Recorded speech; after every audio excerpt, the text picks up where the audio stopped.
Okay. Steve, can we begin with a roll call? Certainly, I'm going to start with virtual attendees, Ms. Tabachnik, Here. Mr. Williams, Here. Mr. Rowena, Here. Ms. Jordan Byron, Present. Mr. Bryce, Here. Ms. Langalis, Here. and Mr. Schulman. I'm here, but you've missed Ms. Wells. Oh, I don't see Ms. Wells. She's there. I need to zoom out on the videos. Oh, I got too many. I got a lot of empty. I'm here in any event. It was just. Can you hear me? Yes, Yeah, I can hear you. Bill. Okay.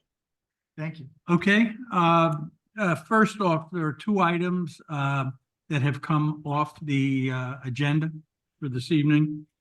The first is David Keelan, Christina Lake, 16 Rocky Point Road.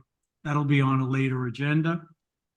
And the second is Greenwich Realty Development, 6 Butler Street.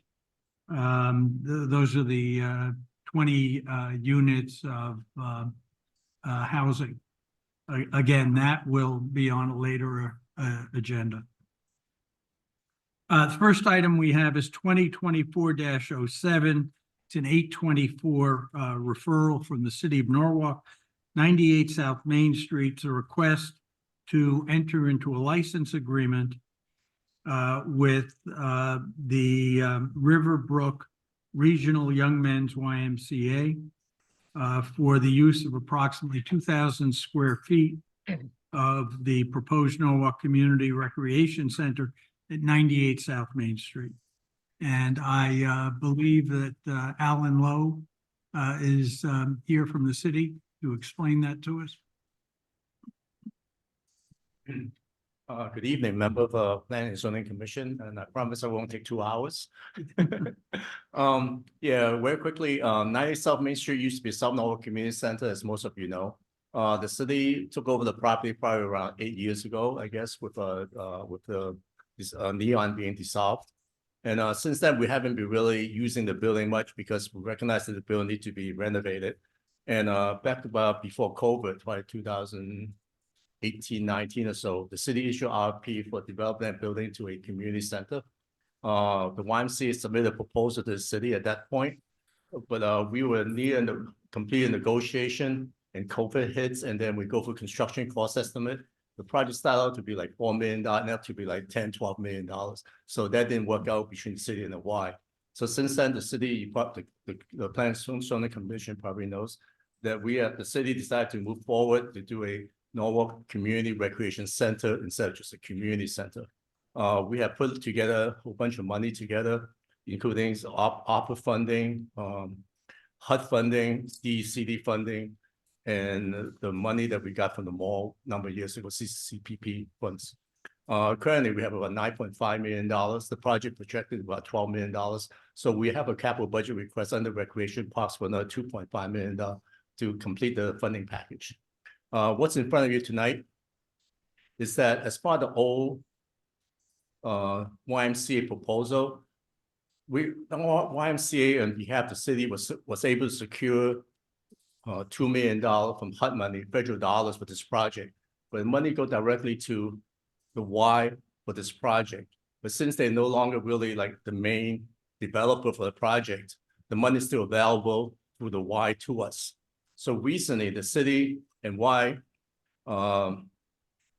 worked together to develop the basic terms for a sub-grant agreement between the city and Y, so the money could go to Y and come to us for this project.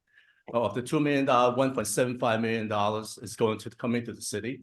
They're keeping the other $200,000, roughly $250,000 for tenant fill up, because what they want to do is they want to do a couple of programs, which includes esports and a STEM program. So as part of that relationship, we need a operating agreement between the city and the Y. So that's what's in front of you. It's for 5 years, a 5-year option. I think the details in my memo is part of your package. So it's pretty straightforward. This is something that the Recreation and Parks Department want to provide as part of the new building that's being developed. And so this way, the Y would be participant in the program, and they will provide operating expenses, common charges for the building. So it's a pretty good relationship that we are trying to develop, and also provide programs to the community. One last thing is that we are the project going through design phases right now, so we don't have the design yet. So I think by May or so this year, we'll be coming back to the Planning and Zoning Commission for 8-24 review of the design. So you see what the building looks like, and you get a little more into the project. I think that may be only for, may not be it's not going to be a special permit. I think it's more like a site plan review. So at some point we have to bring it back. It's 8-24. Okay, Thank you. thank you. Are there any questions for Alan? I mean, this is pretty straightforward. This is the sort of thing that when we had separate planning commission and zoning commission that would have been on the docket for the planning commission. Now that we're combined, we handle these as well as our zoning issues. Steve, we have a document approving this or a simple vote? I think Brian has a Can I ask resolution. a question? Sure, go ahead. Sorry. I know this might be a slight diversion, but since we've got Alan in front of this, I just wanted to ask on the city side of the building of the recreation center, is there going to be any operation of social services, or is it going to be solely recreational? Can you repeat that? This is going to be a recreation center to be run by the Recreation Parks Department. So they're going to be after school programs. I didn't hear the full question, so I just blabbing off a little bit here. So I was asking if there's going to be any social services supports, or if it's going to be purely recreational services. yeah, it's really all for recreation purposes. So it'd be after school programs, and there may be what you call it, yeah, it's not a social service building. It's really recreation and weekends. We're actually doing a gym addition in the back of the building. There's no gym in the building now, gymnasium. So it's really recreation programming, after school programming. Thank you. Thank you. No Sure. further questions. Okay, is there anything else? All right, we put up the resolution. Okay.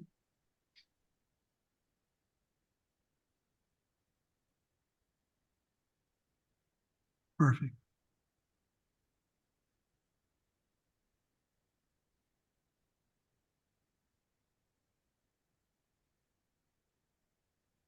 You know what? I have a quick question for Alan as well. Go ahead, JJ.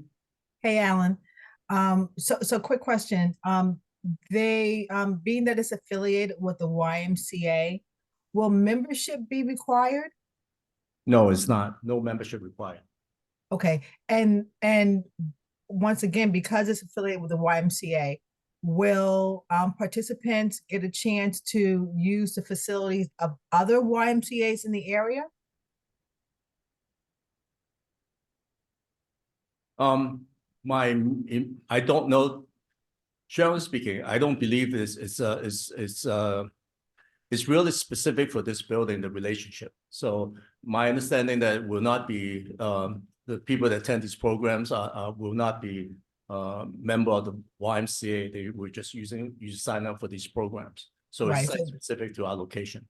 Right, so it's just for this building and the facility only. They won't be Yeah, able to And branch- just one last thing that I want, the building is around 22,000 square feet. The gym will add another 7,500 square feet to the building. So what the Y using is only about 2,000 of the 22,000 of office, generally speaking, office space and community space kind of thing. But and then again, the gym is now 7,500 square feet.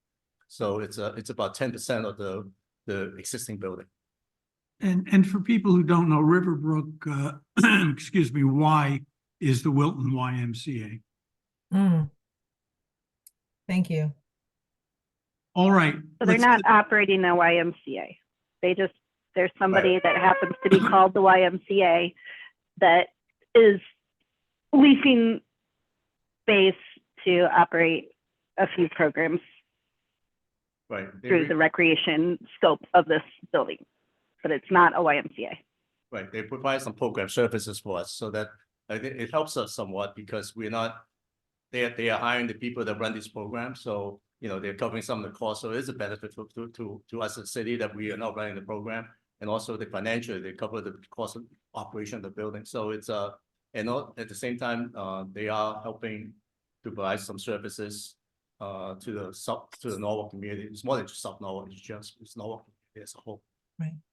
Well, we lost a very important amenity with the YMCA on West Avenue that had a pool that was utilized by seniors and youth and everyone who wanted access to it.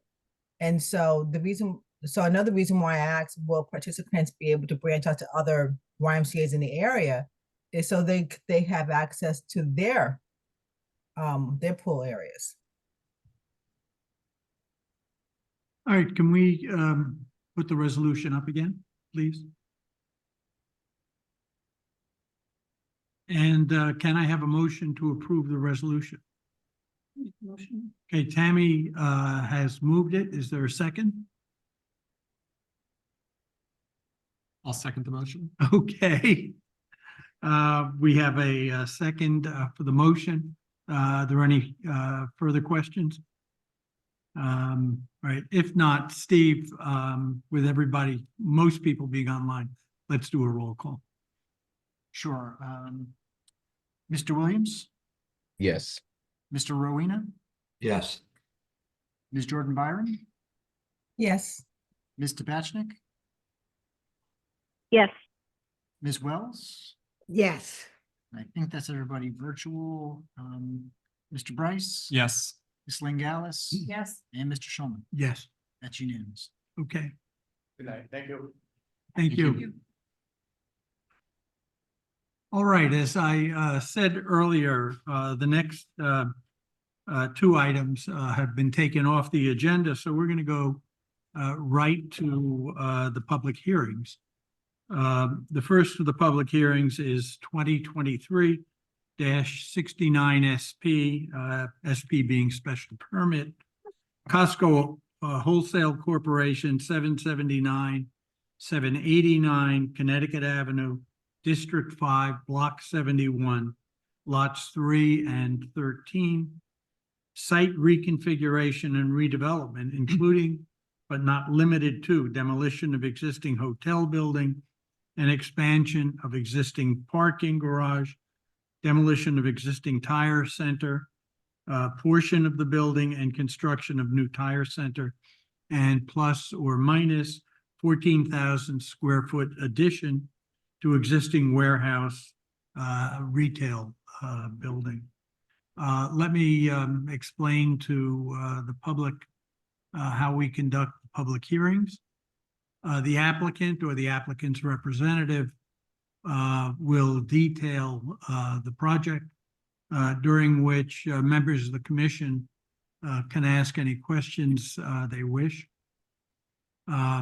At the end of the presentation, we'll open it up to the public. What we'll try to do is, if there are people online, we'll do a person online, we'll do a live person here. We'll simply go back and forth. When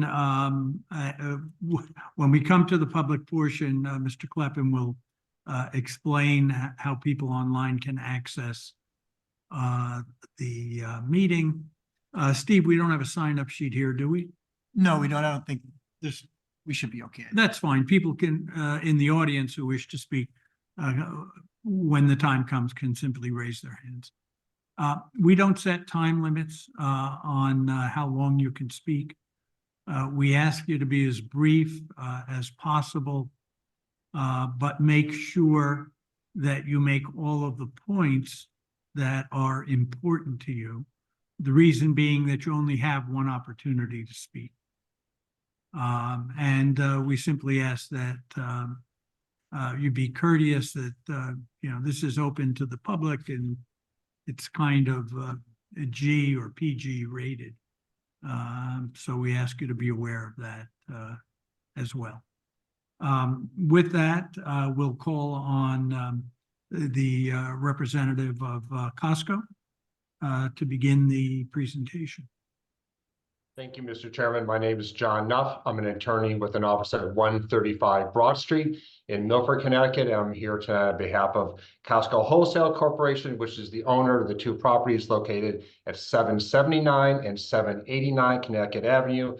779 is the location of the existing Costco store. 789 is the former DoubleTree Hotel. At the time of application, they were in the business number 1 zone, and they total approximately 13 acres. As Steve Kluppen's memo notes, this is a straightforward application, and we would agree with that. But it also represents a very serious commitment by Costco to maintaining a store in Norwalk and improving it as much as they possibly can.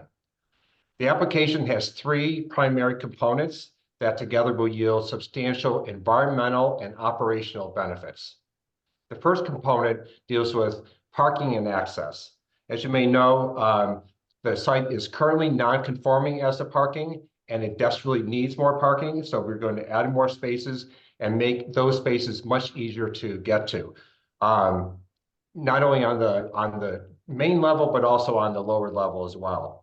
The second component is we're creating more and better means of ingress and egress, both to Richards and to Route 1. And we will detail that throughout our presentation, because the enhancements are quite significant and will yield a lot of benefits, not only for people who are coming to the Costco store, but even just for those people who are traveling on Route 1.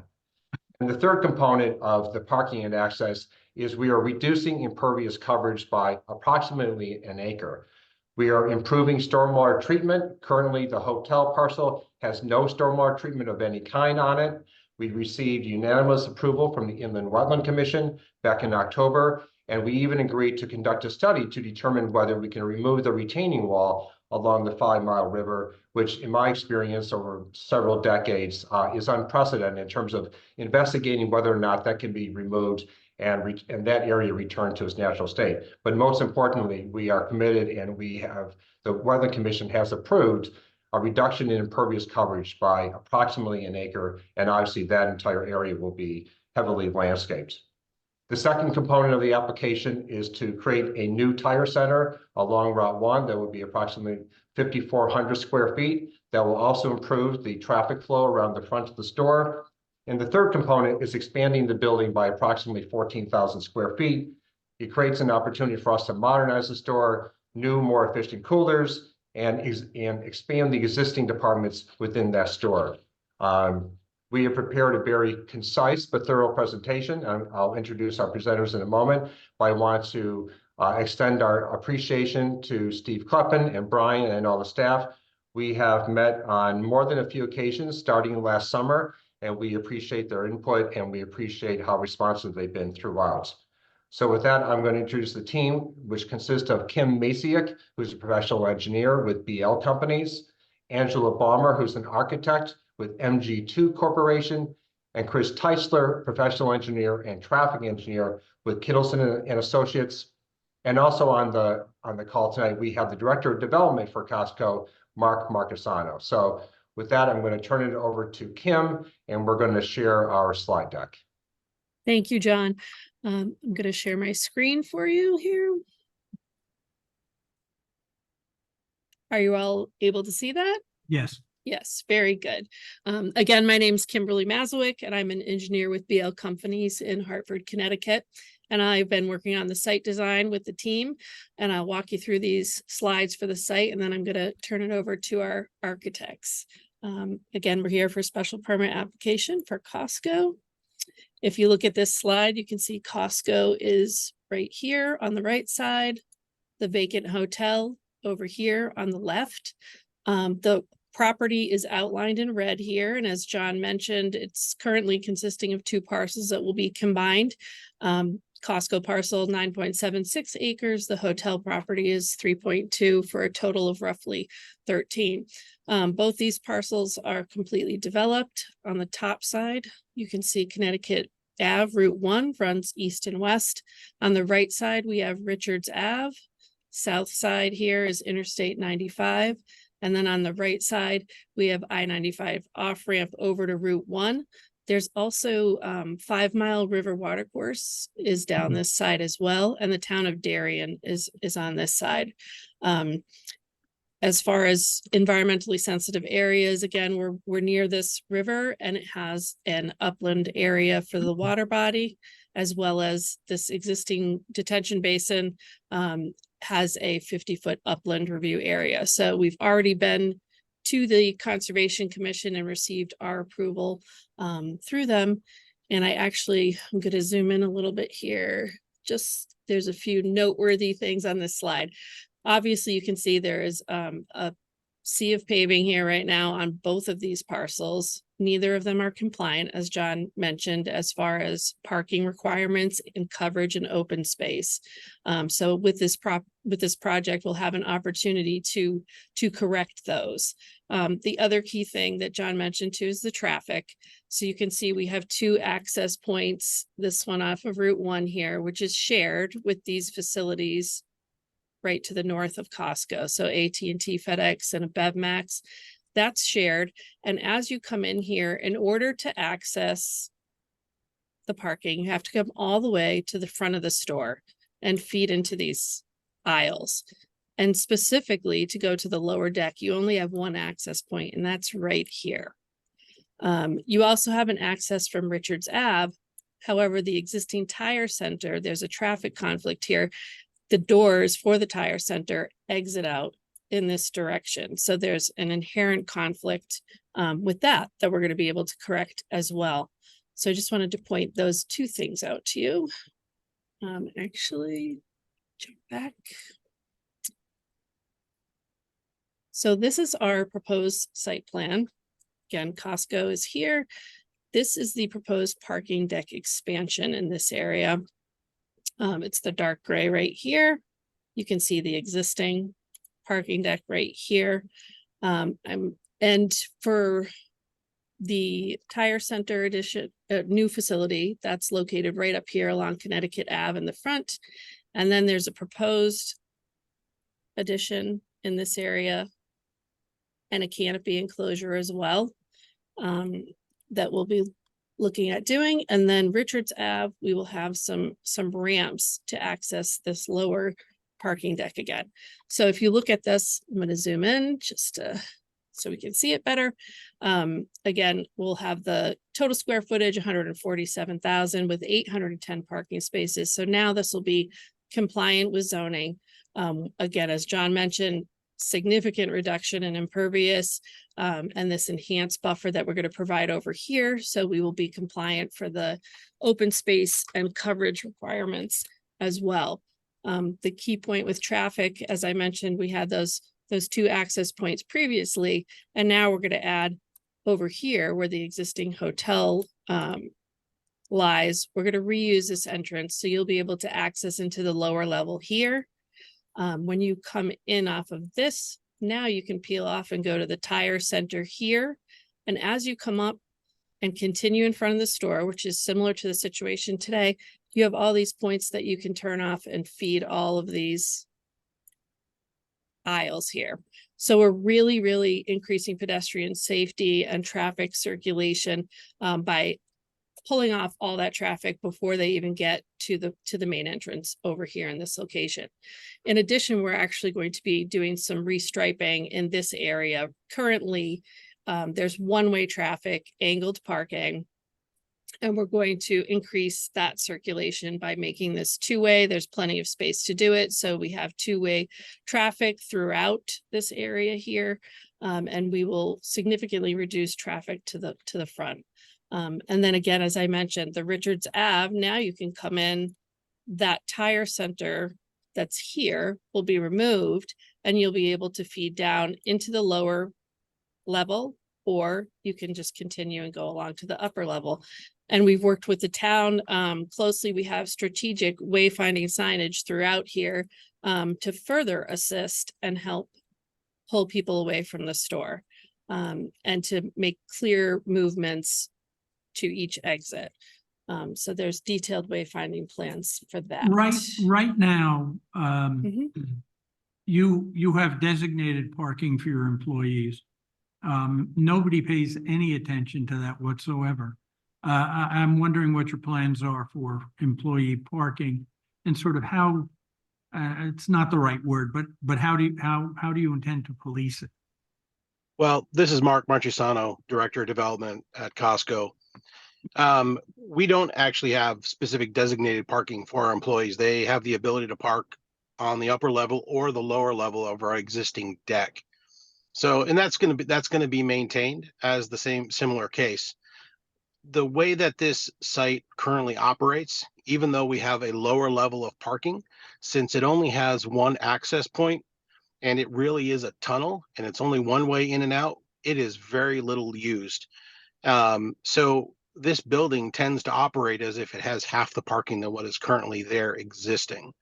We're significantly opening up this entire parking area by expanding the deck and giving it essentially 3 major points of access. The one thing that hasn't been shared yet completely is Richards Ave currently existing only accesses the upper level. There's no access to the lower level. So what we're doing is freeing up by adding access to the lower level also from Richards Avenue. That's one of the benefits we get by moving the tire center out on to Connecticut Avenue.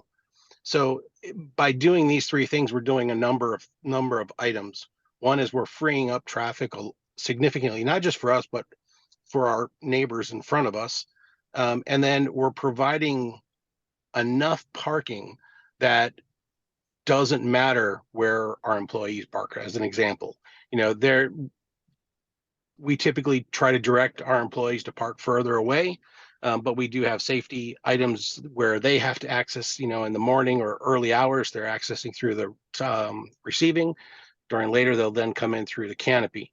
So the flow and the access and the parking are significantly changed by this improvement. Yeah, it took me like 2 years to figure out that there was a lower level and how to get to it. I love Exactly. I love a lot of these ideas. And I'm a big Richards Avenue proponent. The new entryway on Connecticut Avenue, they go into the lower level from there. Can they get into the upper level from there, or is that lower level access only? Well, it's lower level access, but you can get to the upper level by going down into the existing lower level and then up the ramp, or they can actually go out as well by the tire center and take a right and go up that way. So there's ways to get up and down on both. Okay. Okay. So in addition to those huge improvements that we just discussed, we also have improvements with the stormwater management system. So currently the hotel really doesn't have a stormwater management system.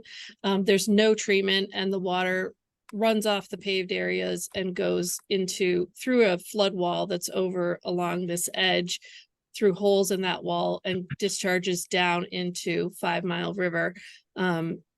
We are proposing to collect all that runoff from this new developed area, and we'll be able to treat it not just for total suspended solids, but also for the pathogens and nutrients, which is a requirement for Norwalk specifically. And then we will reducing impervious surfaces equals a reduction in the stormwater peak flow rates as well. So we've got the treatment, the reduction.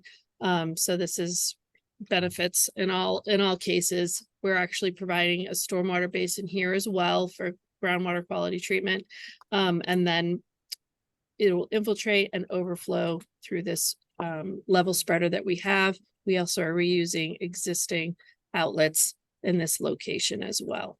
So are those existing outlets going to remain? And if so, are they being used for more than just like large storm events, significant storm events? Yeah, no, they're 2 12-inch pipes, I believe, and they're not for large storm events. For large storm events, it would overflow the level spreader in this location. So they're very controlled. It's a 12-inch pipe for these 2 locations.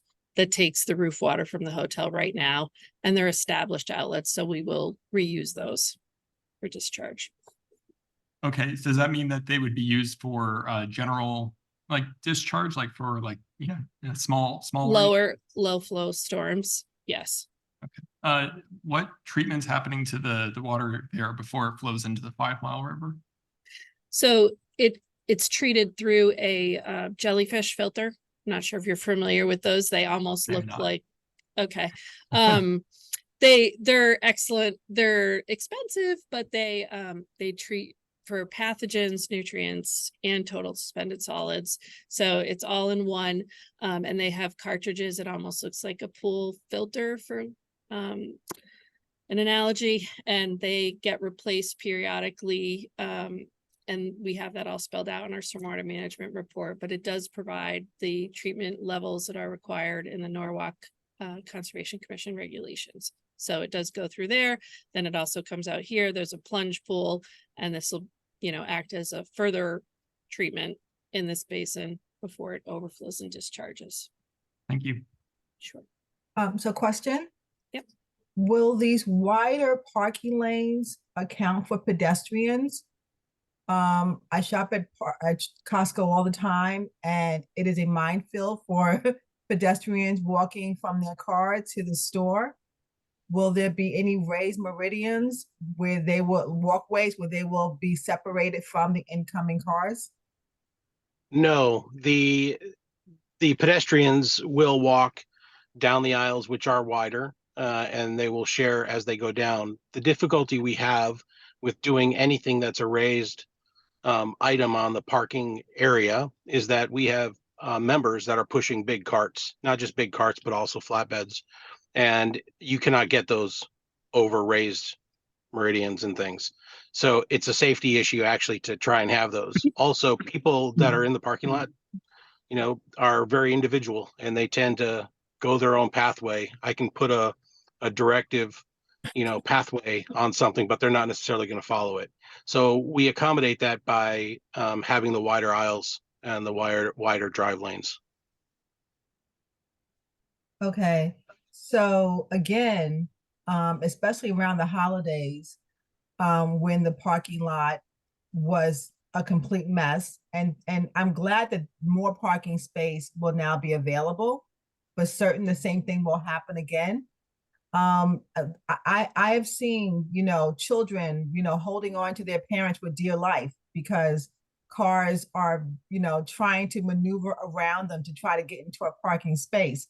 I'd like to know what safety measures are going to be implemented for these shoppers and those who are trying to get more cars. We provide our parking. Our parking stalls are striped so that it's actually a double line at the division. So it gives they're 10-foot wide, and so it gives the division that makes a car actually park a little more centered in the space.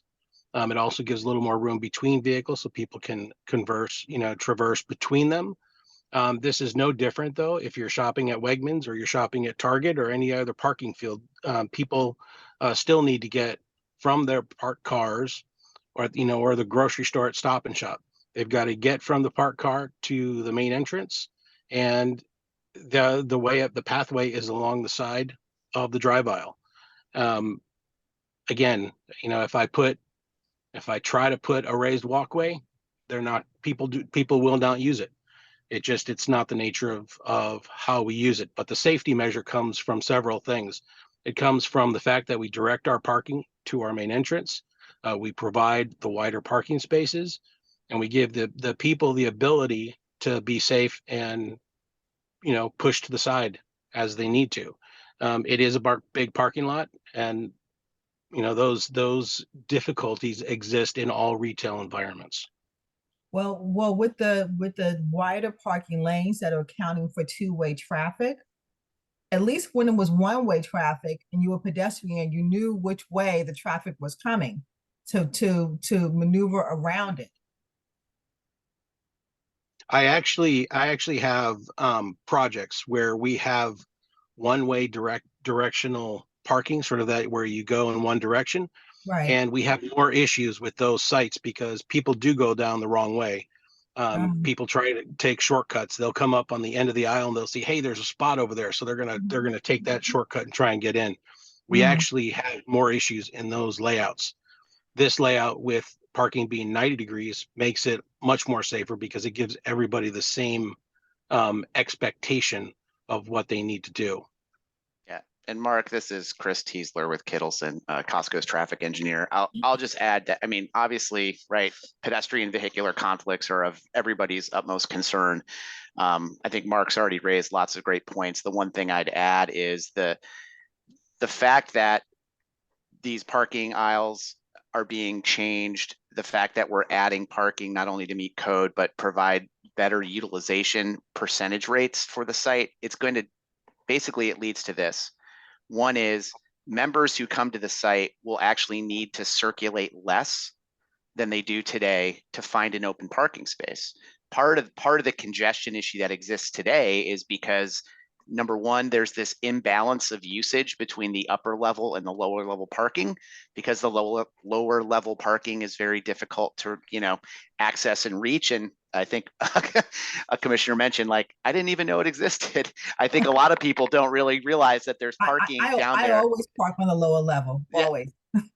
So, ultimately, this design, the updated access points that Kim's already mentioned, is really going to better distribute traffic onto and off of the site. It's also going to change the circulation patterns and the frequency with which the time people spend in their cars trying to find that spot, the time they spend in their car trying to get off the site.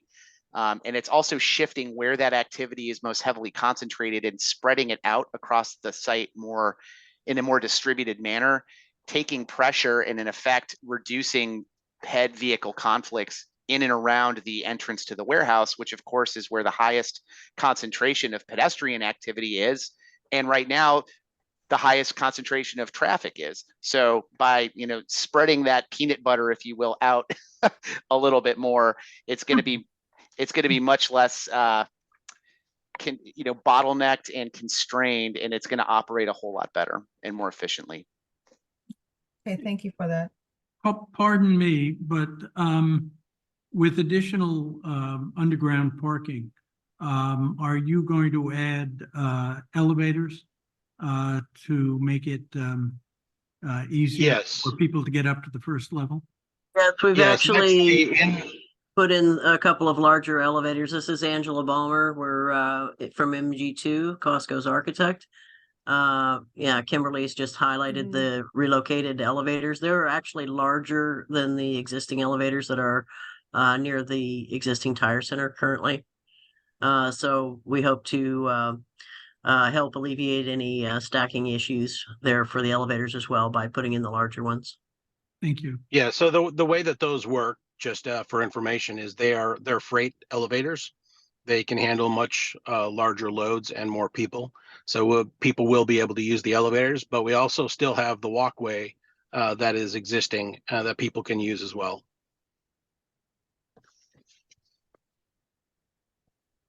Hi, good evening. It's the pedestrian ramp to the lower level right there that takes you right to the front main entry hall.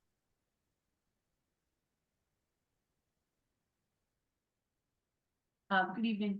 My concerns are with aesthetics and the environment and trees specifically. Maybe some of you were around when the Costco store was, when the Costco store was initially built. The previous property owner had a tremendous number of beautiful old trees, and they were pretty much chopped down. There were a few that were saved. I see on the bottom right of your sketch, there are some little red balls. Are those trees? Correct. We actually are enhancing. We're actually enhancing the landscape essentially all around. We'll enhance it along Richards Ave, but also if you go up along Connecticut Ave, we're significantly improving and adding a lot more green space. The view when you'll get a view of this when we show some of the perspectives, but when you're on Connecticut Ave, from the road itself, most of that, coming from the left side of the page to the right, you're not going to see, you won't see the parking deck, for example. You'll see glimpses of it as you pass the entryways. Okay, and by enhance, what exactly do you mean? There, in this, I'm just gonna highlight, this is actually the upland area associated with 5 Mile Brook, and we've worked closely with the Conservation Commission. They have very specific planting patterns that they want in this enhanced buffer area. It includes, native vegetation, a mix of trees and shrubs and whatnot with grass underneath it, conservation seed mix specifically in that area. And this all is designed to limit the overtake of invasive species, so it will suppress that and create a nice wildlife habitat area. So basically by putting this, it's like a 50 to 60 foot wide strip along 5 Mile River that we've distanced all the proposed development away from. Portions of the hotel are actually in the floodway associated with the river, and we've taken that all out of there. And then in addition to that, we have additional street trees and strategic screening along here to really screen the buildings as well in accordance with the zoning regulations. Additional plantings as well, what you mentioned down here along the Richards Ave area where it abuts the interstate. So. And in that lower area, are you cutting down trees in order to accommodate, it looks to me like 3 lanes. I know there's just 2 lanes there now. So are you having to cut down any trees that are there? No, we're actually pretty much staying within the existing. What's missing there is the tire center. The existing tire center is a bump out on that side of the building. We're demolishing it there and rebuilding the tire center up on Connecticut Ave. So we're trying to make the conscious effort that in order to make this a better flow and much safer parcel. See the tire center. Yeah, we consciously made the decision to say, let's go ahead, build a new tire center so that we can improve Richards Avenue. It gives us the space internally for that adding that additional lane to be able to access down below. And then it also allows us to look at some of the zoning aspects, that Norwalk is looking for and try to feed into that by having an outbuilding that presents itself on Connecticut Ave. Okay, and then have you considered in your parking deck, I see there are little black rectangles, 6 of them. I'm not. Those are our cart corrals. And if you're familiar with the ramp, we have that sort of domed coverway. Those coverways exist over top of the cart corrals. Okay. All right, well, I would just like to encourage you to plant as much as you possibly can because the tree canopy is getting older.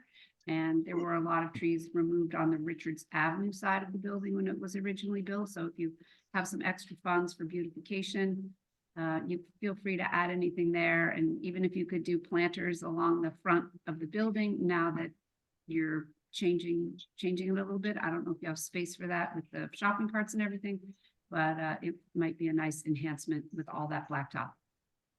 Well, we are definitely adding a lot of landscaping to the overall project. I will say that on the deck itself, we are not going to put planters. Part of the reason is we have existing planters. There's several existing planters on the existing deck, and the issues that exist with water on the deck have caused an immense amount of degradation and expense in the many millions of dollars to maintain that parking deck. So what we're doing is we're trying to provide some architecture with the canopies over the cart corrals to keep that breakup. If you're standing on the deck, you'll be able to see that, and then really provide the landscaping, as you can see, on both sides. Yeah. Here and elsewhere. Excuse me, have you given any consideration at all to putting solar panels over this big parking field? I'll take that. Is Commissioner when. Wells. No, so we are very much aware that of prior applications and the commission's request that others install solar panels, even though they weren't required under your previous regulations. We know very well that they are required as part of your new regulations. But as I indicated at the very beginning of the meeting, Costco is making a very significant investment in this site. Currently, the regulations the regulations that are applicable to our application do not require solar panels. We understand the commission's frequent desire for them, but we are respectfully declining the invitation to add solar panels. They are extraordinarily expensive, and I think we've gone through with some detail all the environmental benefits that we are proposing as part of the project, and so no solar panels will be proposed. None even on the building. Correct. So no solar panels whatsoever on this entire. No. Correct. That's Did you do really- any analysis of how much money would be saved in electricity generation, or how many years it would take to get sort of the ROI if you were to put in any solar panels? We have solar panels in some other locations that are in California and a few places. And the amount of solar panels that we put on the roof, we do get, it may be in the 15-20%, somewhere in there, but it's not enough to support all of it. Our ROIs typically, they have to, they're 12 years or greater sometimes. So in this scenario where we have an existing roof that is not actually set up to be able to accommodate the solar panels, we're only doing a small addition. And the parking lot, the amount of effort financially and infrastructure wise does not benefit anybody, actually, including us, on doing solar in this project right now. How about the new tire center? You're building that from scratch.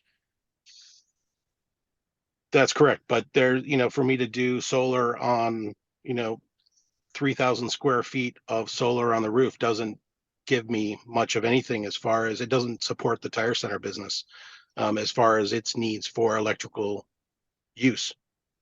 But it would give some. I benefit more, just as an example. We benefit more, for example, by using all LED lights on the parking lot as well as in the building, and upgrading our refrigeration aspects for the interior of the remodel, changing a lot of those items. We end up saving significantly more than we would generate by putting solar. If I did solar, I would have to negate doing some of the other upgrades that I'm already planning on doing. So it's a juggle game. This is not meant to be an argument to say, hey, we don't do this. Costco as a company has a global initiative to become carbon neutral. We're going through all of our buildings, for example, removing the hydrofluorocarbons. We have a plan in place, set up in several periods, that we go through all the existing buildings. And as we have to upgrade, for example, the rooftop units and things like that, we're upgrading it to remove those and going to CO2 systems, et cetera, et cetera. So as a company, we're very aware of it. We're accomplishing it, and we're very successful in doing it a lot. But this particular project, as an existing facility, very constrained, the financial requirement to do what we're showing is quite significant. And we're trying to make the best decisions that we can that will not only benefit our members, our employees, but also, the environment. So we've put together a whole package.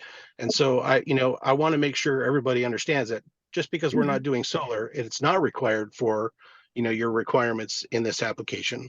But as a company, I'm not saying we're not doing it because we want to say we don't do it.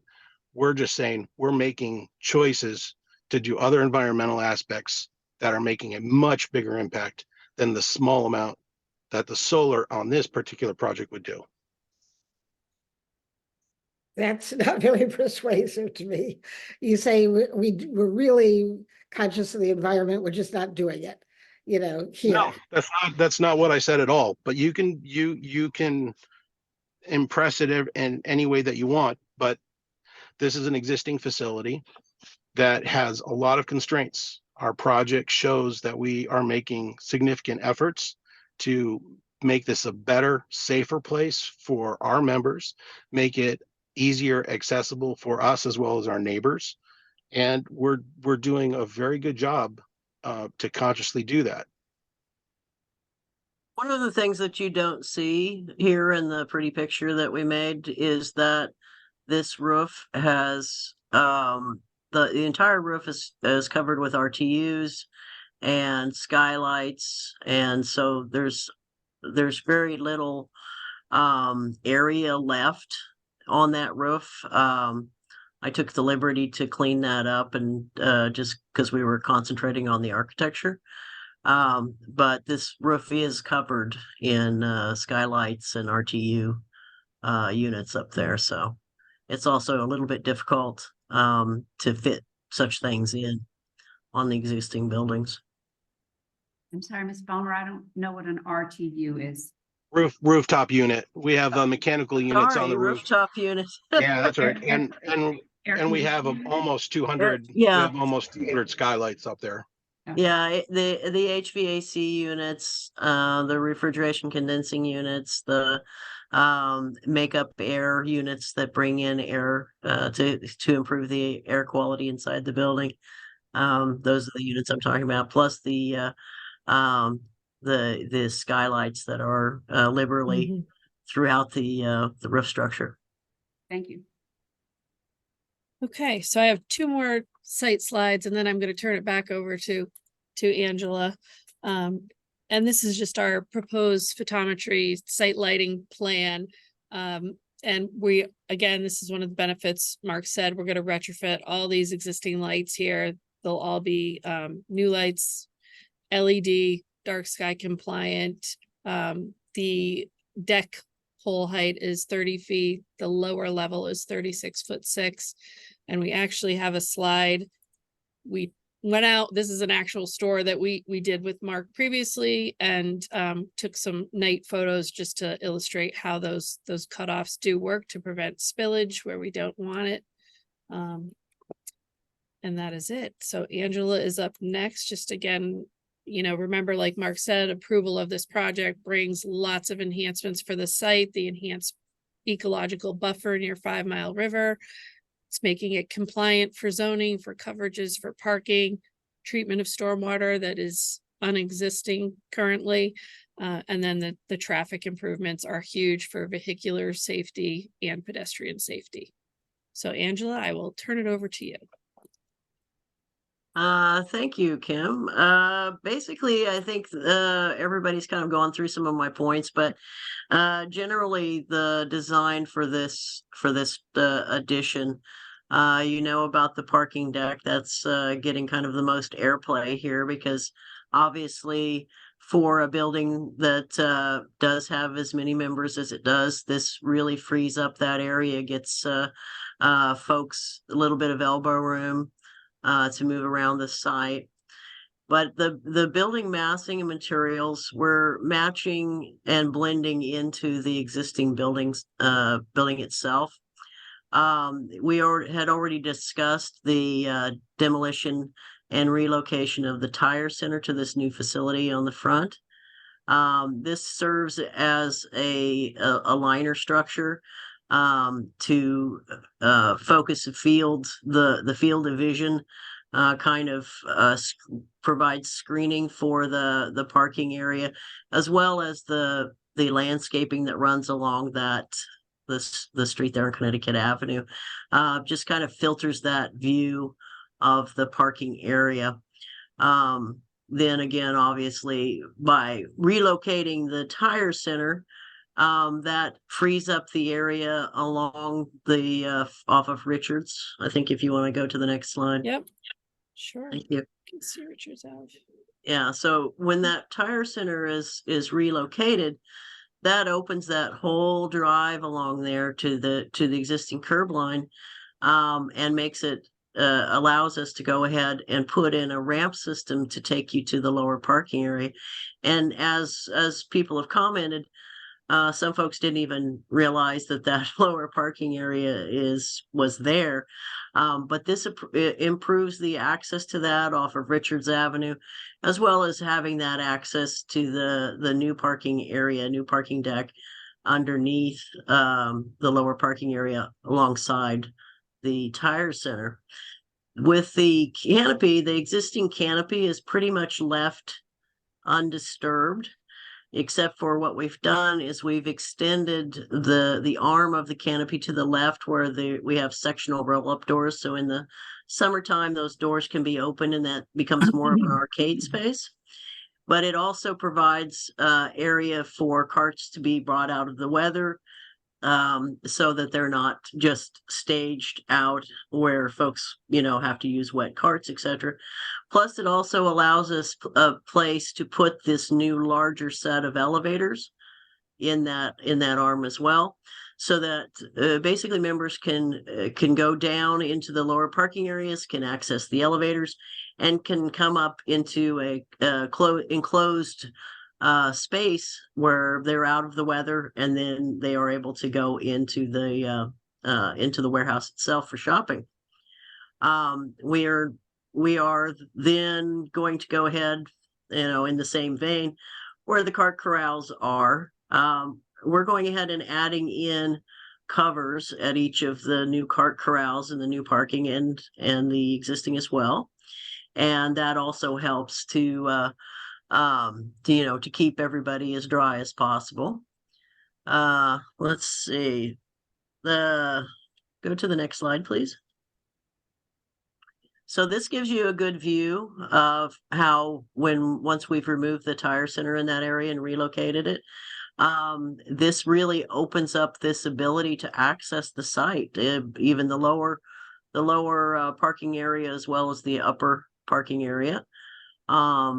And makes that space that was created a while ago, makes that useful. Right now, as we've pointed out, there's very little. It's a little more difficult to get into that lower parking area and to exit it. This really opens that up and allows access to the lower parking area, as well as opens up the access to and from the upper decks as well. The backside of the building, the trees along there that exist, those are to remain.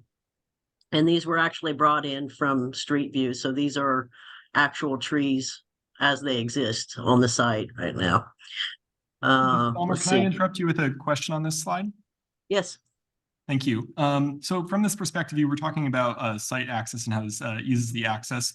I noticed that the sidewalk seems to curve off into the building here. Are there plans for the sidewalk to continue along this edge of the building?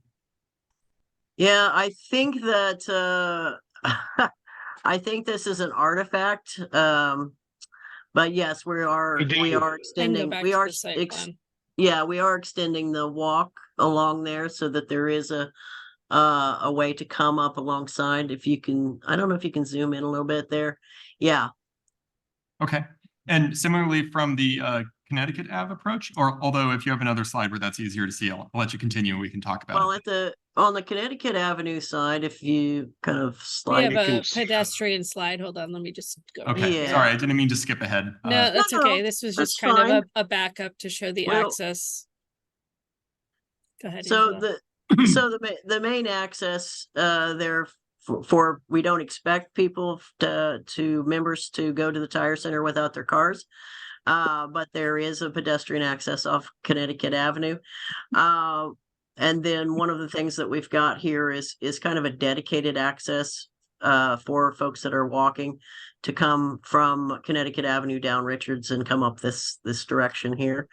It does separate the pedestrian access pedestrian ways a little bit from the main traffic areas, and that's done on purpose. As was pointed out, we do want to try to keep pedestrians safe from member traffic driving through there. Okay, so let's go back. Oh, sorry, on that Good. on that last view real quick, unless we're coming back to that a little bit later. Yeah, Hold on. we will be discussing with Chris Okay. Teasler when he gets his point right through here to All right. actually talk about how the traffic moves through the site. Right. Then one of the things additionally that it does, taking the tire center from the main block of the building and setting it here as a liner building, is this also takes the members that are shopping specifically for the tires, specifically trying to go in and out of the bay doors there. They have this kind of segregated area that they can come into the site and turn immediately into the tire center. That kind of that also takes some of that membership traffic away from that pinch point off of Richards Avenue, and kind of gives them their own little area here where they can park and then take care of the business with the tires at that point right there. This shows you the drive-in from Connecticut Avenue when you're going to the lower deck, showing that your parking is straightforward. And if you want to access the tire center from this drive, then you would turn left and come back out around where the tire center parking is.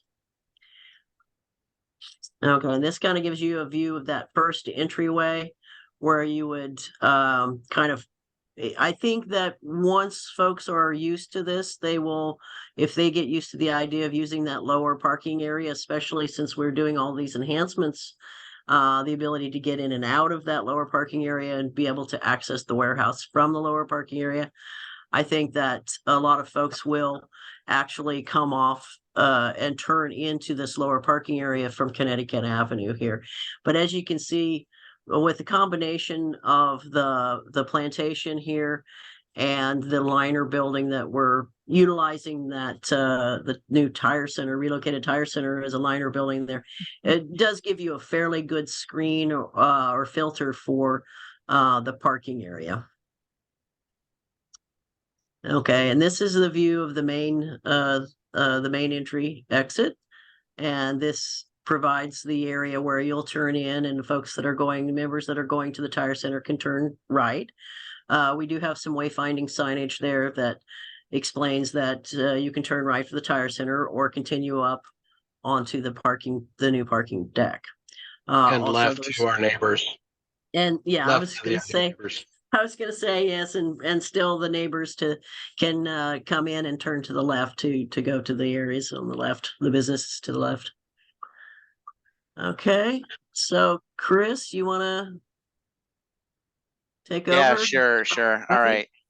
So just a Thank few you. more slides. I'll be brief and efficient, but a lot of this has been covered already too. So I don't think I don't want to over redo what's already been said. But again, really the primary purpose of this redevelopment is to really improve traffic operations and the circulation on the site, and really solve a lot of the existing situations that exist on the site today. So, you know, our goals were to improve traffic operations and the flow and operation of those access points, and in this case, some new access points, improve the on-site circulation and create better distribution and allocation of traffic on-site, reduce vehicular pedestrian conflicts that are inevitably concentrated at the warehouse entrance, but really throughout the property, as we discussed previously, with the redesign of drive aisles, et cetera.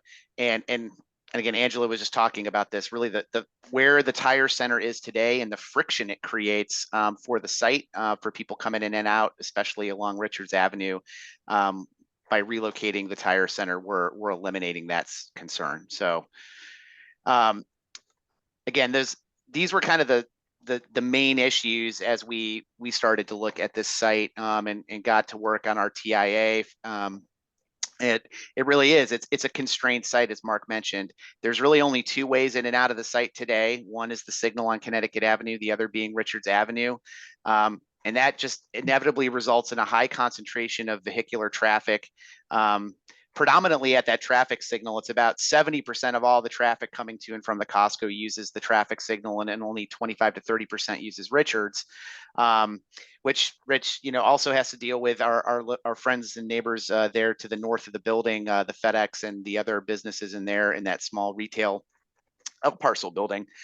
You know, we've talked at length about the underutilization of the lower level parking deck, partially because it's difficult to find and access, partially because it's probably perceived by many members as being less convenient for a number of reasons. And again, and all of these factors in the current layout of the parking lot, the constrained nature of the parking lot, the limited access points create these conflicts and friction points at multiple locations on the site that we're really trying to resolve through this redevelopment. So again, kind of the big points of the site plan. Now we're proposing 3 access points, 3 different ways to get into the lower level parking, different than the one that we have today. We're able to use the existing or the former hotel access as an additional access to the site. We can eliminate that congestion related to the tire center by relocating it on the site. That and other changes reduce the vehicular pedestrian conflicts that are most concentrated at the warehouse entrance and throughout the parking field as a whole. The layout better distributes and reduces the concentration of traffic, and it also reduces the amount of time that people need or have been taking historically to find and circulate and find a parking spot. And again, as the renderings noted, a vastly improved access to Richards Avenue, which can again now access both levels of parking, both inbound and outbound.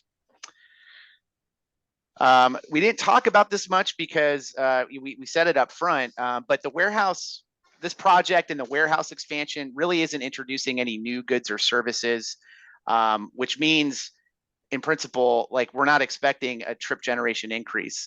We discussed this at length during the scoping of our TIA with TMP staff, and ultimately resolved that, you know, it would make sense just to do a sensitivity analysis. What if, you know, there's an increase in traffic to the site? What if we make it so good, right, that more people come? And so we did an entire analysis, artificially assuming a 10% increase in traffic to the site during peak periods. And really the conclusions and recommendations that we were making really didn't change. That from a traffic operations perspective, these access points will continue to operate within, you know, acceptable thresholds from both CONDOT and city perspective. And really there's no level of service impact per se, but the redistribution of traffic to these access points, and in fact the new one as well, will have a net cumulative benefit overall with the way that not only the site operates, but the site driveways and access points operate as well, because it's just distributing that demand more efficiently.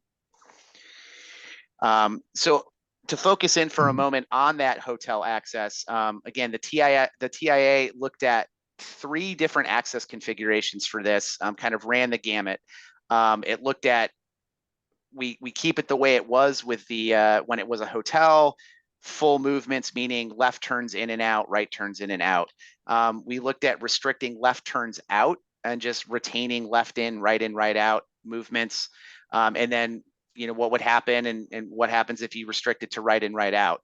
And I guess the analogy that I could best use is kind of like the Goldilocks analogy here, which is when you look at all of the changes and the trade-offs, good and bad, with levels of access at this particular location, we found that the best cumulative performance, both for the site and for Connecticut Avenue and the access points, was the left in, right out configuration. So people on Connecticut Avenue will be able to turn left into the site, not only at the traffic signal if they so choose, but if they want to go directly to the lower level and want to avoid that traffic signal for whatever reason, they could make a left in at this location as well.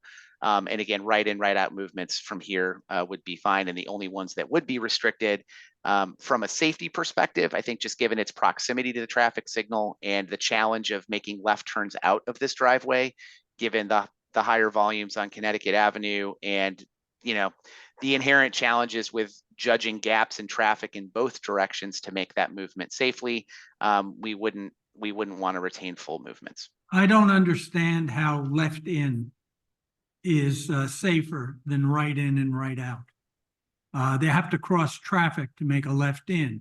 There's no traffic crossing in the right in, right out. And That's I believe that is what the TMP is requiring.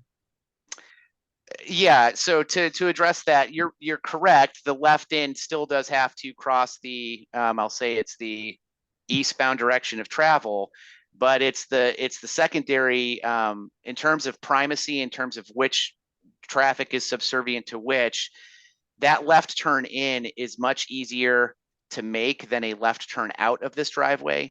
Again, because it's judging gaps in traffic of only one stream, and all other movements except for that through movement on Connecticut Avenue has to essentially yield yield to that movement. So there isn't a documented crash history at this location. No one is suggesting that it's operated particularly, well as a full movement, even when it was a hotel, which actually generated more traffic than what we're even projecting this driveway will generate.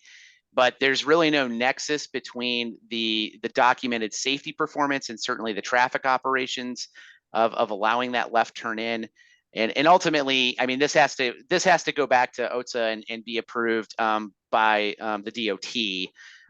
And so I think in our analysis and from Costco's perspective, the left in and that additional ability to turn in at this location from Connecticut Avenue in both directions is a benefit, again, not only to the site, but how it distributes traffic to and from these access points. And we think it works acceptably. So that's kind of our, that's Costco's preference, but OTSA will ultimately review the TIA and I'm sure have stuff to say, but I think that's our preference at this point. I can't speak for any other members of the commission, but when you have a signalized intersection 100 or 200 feet away where people can make that left turn, I would not support another left turn lane just a couple of 100 feet on because of safety issues. I simply don't see the need for it when you've got a signalized intersection where people can make that turn. That's just my opinion. Well, the existing hotel does not have access to that signal when it was operating, and people still had to make a full movement. So that the existing hotel had a very different peak period use than Costco does. I'm not disagreeing with you. Yeah. I'm just saying that we're eliminating the left turn out. The traffic study that has been done identifies to us that it doesn't give a negative impact to it, and we do still have other traffic reviews that we have to go through. So the conversation is going to continue. Well, it may or may not, depending on whether we approve it. Well, the left turn there is serving the lower parking deck, and that's pretty much it. That gives, so folks that are planning to utilize the lower parking deck are going to pass that first traffic signal and go ahead and go on to that to the lower level parking area. Yeah, and again, there is an existing left. You can see on the aerial here, there is an existing left turn into the site, right? A separate left turn lane. Again, the operational analysis and the queuing analyses that we conducted and are all documented in the TIA demonstrated that one, that movement can be made efficiently and safely into the site. That two, the projected queuing of that would not exceed the length of that storage lane. It doesn't need a lot of storage, much at all, in fact, to operate. So there's no acute concern about queue spillback or it interacting in an adverse way with the traffic signal. But again, I think it's a topic that OTSA ultimately OTSA will weigh in on, and we'll kind of see where it ends up. So I've only got like 2 more slides, I promise, and then we can. Sorry, can I just ask a point of clarification that sort of relates to this? If you could please go back to the previous slide. Sure. Oh, sorry. If somebody in a car comes in at the at the entrance with the light, and they go into the tire center, and then you have those parking spaces there by the tire center. Yes. Is that open to the parking garage below? It is. Yes. So theoretically, then people could go in that way. I know it's not ideal, but I don't know what percent of your customers go to the tire center. They can, and I think the thought process there is that, again, given what we already have seen with the current tire center and, you know, the activity of vehicles coming into and out of the bays, you want to have as many options to get into the lower parking level that don't have to deal with that activity. Yeah, let me jump in, Chris, Sure. because that's actually a key point. When we started this, we actively made that a decision that we needed to have, because if people are coming in the light, we want them to be able to have the flexibility of going to the upper or the lower portion of the deck, so they can come into the signal and they can go across the tire center. Having that secondary access, if there's traffic that's impeding the signal, people have the ability to go past it and then they can make the left. So the quantity of traffic that's making a left turn in is significantly less, obviously, than that. But so the ability to get to upper level or lower level is benefited by all three major access points to the parcels. Thank you. The existing, if you know, when you come in, the existing the current condition, there's a massive retaining wall.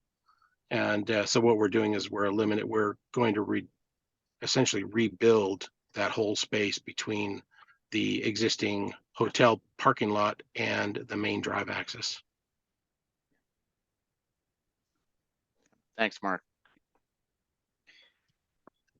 Okay, so again, we already talked about this before. It's been mentioned, but again, the part of the improvements come from not only coming into conformance with current code and meeting the parking requirements, but it also helps us operate the site better, because this amount of parking that's proposed really delivers the right level of occupancy rates. The IT, best practice kind of teaches us that at 85 or 90% actual utilization is when a parking lot feels and effectively operates as like at capacity, because at that point, people have to spend a lot more time circulating on the parking field to try to find an open space when you're only 10 or 15% of your spaces are open. Obviously, that's been historically exacerbated by the fact that the access to the lower parking and all of the potential supply that exists down there is limited and remote. It's hard to find, it's hard to get to, it takes a long time to find it, and people just don't use it because of those facts. So by changing and enhancing the access to the lower level through these site changes at the access points, we're really going to see a pretty big shift in utilization and a better balance between the two levels of parking, which also leads us to a point at which we're not maxing out at 97% utilization on the upper deck, just because that's where everybody thinks they want to park. It's going to be much more conducive to find a parking space quickly that people perceive and experience as being convenient to the entrance to the warehouse and proximal as well. So again, when we take all of these changes that are happening on the site and look at it through what happens from a transportation and traffic lens, we're reducing congestion and improving the traffic flow and operation, not only on the site, but also at the site access points, because we're distributing that demand more efficiently and effectively. We are reducing vehicle pedestrian conflicts on the site, in particular in the area of the warehouse entrance where those concentrations are highest. No matter what you do with traffic, because that's where all the people come into the store. We're reducing that friction around throughout the site, the relocation of the tire center, et cetera. And these improvements and the redesign of the parking deck really bring the site into compliance and improve parking utilization and occupancy rates to levels that produce less need to circulate in a vehicle to find a spot, less time circulating, quicker in and out, less traffic circulating, which is better for the pedestrians who are out of their car and walking to the store. It just is a pretty large net benefit. So I'll stop, and I think, Thanks, John, Chris. that concludes our presentation, right? So I'll let you Yes, close it out, and then we can do whatever. Yes. Thank you, Chris. Mr. Chairman, as I noted, you have a thorough staff memo prepared by Steve Kleppen. I think it's important to note that he indicates that we comply with all the special permit criteria. There is a number of conditions that he has recommended, a number of 22, in fact. A prior memo, we had provided a very comprehensive response to, and fortunately, some of the initial recommendations were modified, and we appreciate the city keeping an open mind on those. But I do want to the extent that the commission may want to vote this evening or consider our position on some of the conditions, I want to just run through those quickly. So on the first 9, we have no objection. On items 10, 11, 12, those are all solar related. And I think you have our response on those, that we will not be proposing solar panels on any of those three proposed conditions for the reasons that Mark had indicated. On number 13, the left in to the site, on a separate conversation, I've spoken to Mark, and we are willing to remove that left in at the hotel entrance and make that a exclusively right in and right out movements. So I think that's a significant change. Ultimately, as we've all indicated, it'll be up to OSTA, and OSTA will take into account what we submit, also take into account the comments of your TMP. So we are now consistent with the city's recommendation on the right in, right out movement at the hotel driveway. On number 14, there's a recommendation for installing fiber optic cables. That is also extremely expensive, and we are going to politely decline the opportunity to do that. 15, we would happily give an easement for the construction of a sidewalk and bridge along Route 1. Obviously, we would not be constructing that, but we would be happy to provide an easement to help facilitate that should the city have the opportunity to build that. And then conditions 16 through 22, we have no objection to. So out of the 22 conditions, I think we're only objecting to 4 or 5 or so. And I'd be happy to go through those more specifically if you'd like me to. And what I suggest is perhaps if you take a breather at this point, we'll allow public comment. Okay. And then you'll have an opportunity to respond.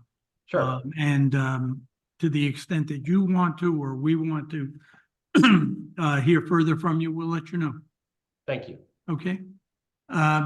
Steve, if I may, just for 1 second, I forgot earlier to state that I'm seating Anna Tabachnik for this public hearing and for the second public hearing as well. But with that, would you explain to people who are online how they can access the meeting? Sure. So no one's calling in by phone. So everybody that is online, you can just use the raise your hand function, which is on the kind of the bottom panel right below all the boxes there with the faces. Anybody in person, obviously, if you want to speak, you can just come up to the microphone and we'll take you in order. All right. Well, why don't we begin with anyone from the audience who wishes to speak? Is there anyone in the audience that wishes to speak? Perhaps we should have changed the order of public hearings. Hard to know, Mr. Chairman. Yeah. All right. Is there anyone online? And again, if you're online, just use the raise your hand function, which is at the bottom of the screen.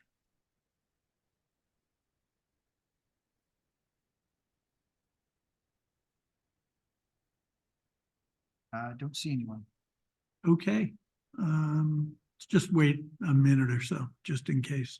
Sure. Someone's a little late getting online.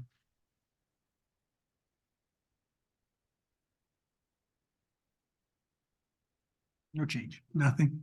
Okay. Then with that, we'll close the public comment section. of the hearing.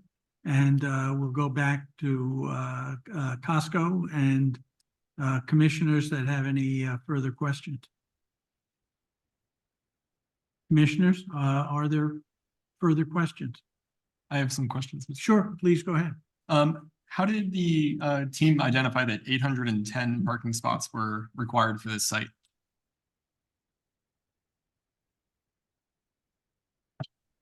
Generally, it is Costco's vast experience throughout the country. Yeah, I can. Sorry, John, I can jump Sure. in. I was trying to hit the unmute button as we're going. We've learned through our many locations, 800 is the good number. What it does is it allows us to meet our demands, but it also allows us to not be in a situation where we're a retailer that has a ton of open parking spaces 90% of the year, except during the holidays where it then fills up. So our goal is to be as efficient as possible, but have the parking spaces that are needed for the people that are coming to the facility. Absolutely. I imagine you all have quite the parking data set. One of the questions I had was about the layout of the parking spaces and having a 2-level deck that extends out instead of looking at having a 3rd or 4th level on the existing deck.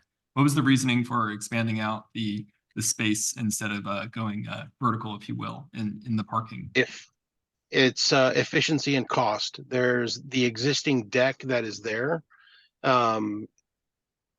Is in order for us to add a 3rd level would have required us to demolish the entire deck.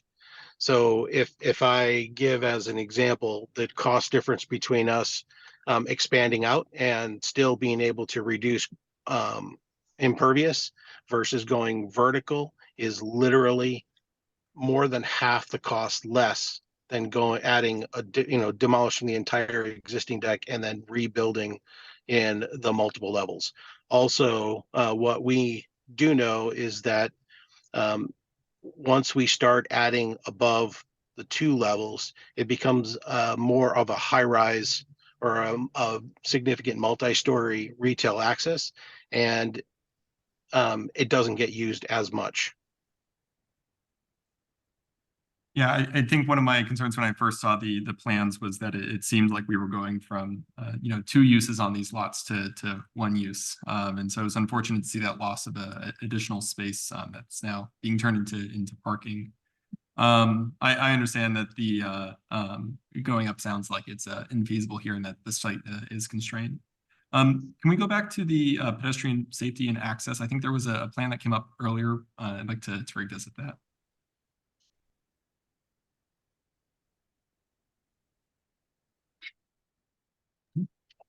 Thank you. One of my concerns is there's a existing walk that from the intersection on Connecticut Avenue that's like across the street from, well, that shares a driveway with AT&T and other retailers. Yes, that intersection there. My understanding is there is a existing walk that a pedestrian could take to get from that intersection to the main entrance without having to go all the way around. What I'm concerned about is pedestrians continuing to make that walk, but doing so now in a shared ramp that folks are using to drive up and down to the main parking area in order to access the front doors. And it seems like quite a long and perilous walk in the existing layout, either a perilous walk going up that ramp or a long walk going all of the way around. Can the site plan accommodate a pedestrian path from that intersection to the main entrance that's more direct than going all the way around to Richards Ave? They actually can come in, go to the right by the tire center and through the lower level, get to the elevators or the walkway. Yeah, they can go in here. Are there any plans for wayfinding to help pedestrians make that better Yes. decision? I believe we do have that in our wayfinding signage, but and I say this just because I'm not recalling off the top of my head, but if we're missing like a pedestrian directive sign that says, hey, walk this way, we can add that. Yeah, I see that there's a, like on the upper level of the parking deck where the building now meets the drive, there is no pedestrian space there. And so I worry about potential vehicle conflicts. Yeah. The other one I noticed is it didn't seem like there were any bike racks for anybody who would want to bike to Costco, load up their backpack or side. And I know we laugh, but like I am one of those people. So We actually do. We do have bike rack actually right in that space. I We believe we added put it them. in space I think it's right here, right? somewhere in there, but we Yeah. did add bike racks. okay. Thank you. The retaining wall was mentioned a little bit earlier that it was part of a study. Is the plan to keep the retaining wall in place?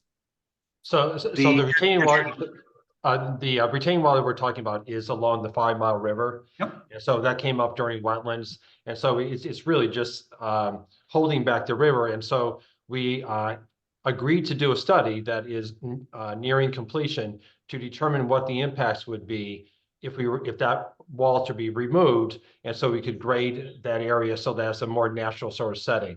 But obviously it's a very complex undertaking to do that study, and even more complex to actually do the work. So that study is nearing completion.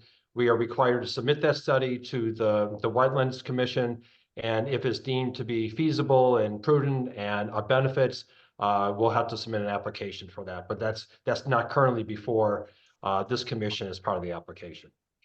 Okay, thank you. Any other questions from commission members? Mr. Schultz, yeah, it's Brian. I was just gonna jump in off of what Chapin had kind of been picking up off with the parking, and just kind of doing like some math as I'm sitting here. You know, so the traffic study came in, or the parking capacity study came in saying that we're not going to increase the amount of parking or the amount of traffic coming into the site. So based on that study, there's 488 of the 560 existing spaces being utilized during the busiest, the peak hours of the store. And then by adding the additional about 250 spaces and getting up to the 810, which you'd potentially be looking at is at that same peak hour, if the traffic was not increasing, is more than 300 parking spaces unoccupied during the busiest peak hours. And then jumping in off of kind of what Galen was getting at with the solar panel requirement is there's a significant amount of carbon that goes into, one, demolishing an existing concrete structure, the hotel, and then two, building an asphalt or concrete parking structure that's essentially just an impervious surface. So I think it's reasonable for the health of the city and for the health of the environment to request that carbon be offset through that mechanism. And then just one more thing is with we're looking at parking capacity based on what I'll call now the old regulations. So based on the existing parking layout or the existing number of parking spaces, that number is actually more conforming to the new regulations, where we've reduced the parking requirements for retail establishments like Costco. So adding 250 spaces, under the old regulations might have, would have been fine, but under the new regulations, it actually ends up making the store more non-conforming in terms of just the amount of parking being required. Well, if I can address some of those. So the parking, if you look at the parking utilization, people right now come in and they pretty much jam at the front door. Everybody has to come in and they go right to the upper level. It shoves everybody to the front.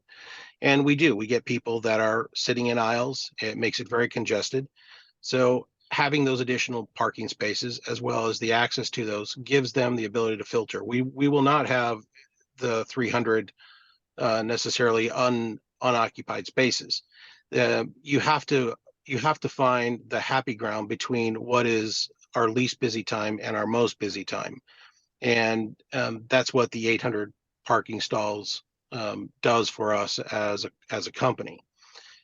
Related to solar is not a requirement, but related to carbon, And I stated this earlier, we do have an initiative under Costco. You can go to our corporate website and find out what our plan is and everything.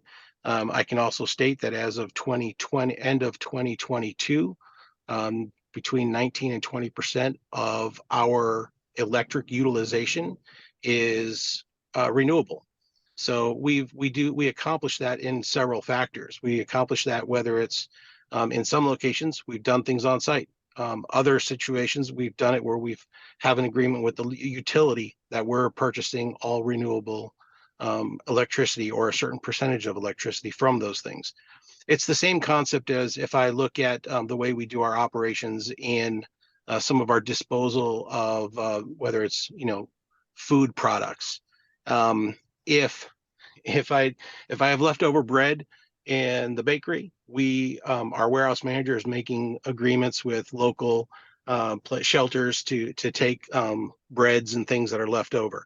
If we have byproduct from whether it's meats or something like that, in this part of Connecticut, we actually have an agreement with several disposal groups where they actually take the materials for fertilization. And those fertilization, there's several different companies, and one does it for fertilization for product for other farmers. One does it as I call it fertilization, but it's actually something different. They actually take it to generate electricity. So as a company, we look at things holistically. This is an existing facility, so it does limit us. It's different. If I was coming in as a brand new building, I have the ability to address some more items because I can plan it from the beginning. But as an existing facility, there's only so much that I can do within, the means that are available to us. We are a big corporation, but each of our warehouses is an individual business. It's an individual business that participates within the community. So we try to, we have a plan that will change us out. For example, like I had commented on the mechanical units. The mechanical units, not right now, but their life is coming up. Once those happen, the facilities group will go and change those out to the new non-fluoro hydrofluorocarbon units. We're doing a remodel inside. We're upgrading our refrigeration. So the amount of electricity that's being used by the new refrigeration units is significantly less than it was before. So we're not putting a blind eye to any of this. But we have to look at it in the most efficient manner that we can that still addresses it and still provides a safer, lower carbon footprint for even Norwalk, but also for us here at this location. One of the choices, a huge choice here, we're talking about carbon footprint.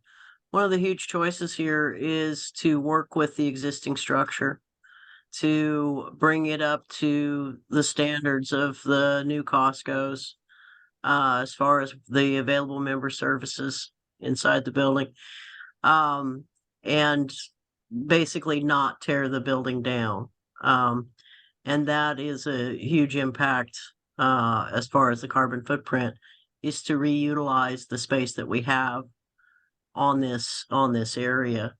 And I don't have a calculation in front of me where I could show you what that is, but we could certainly go ahead and do that calculation to present.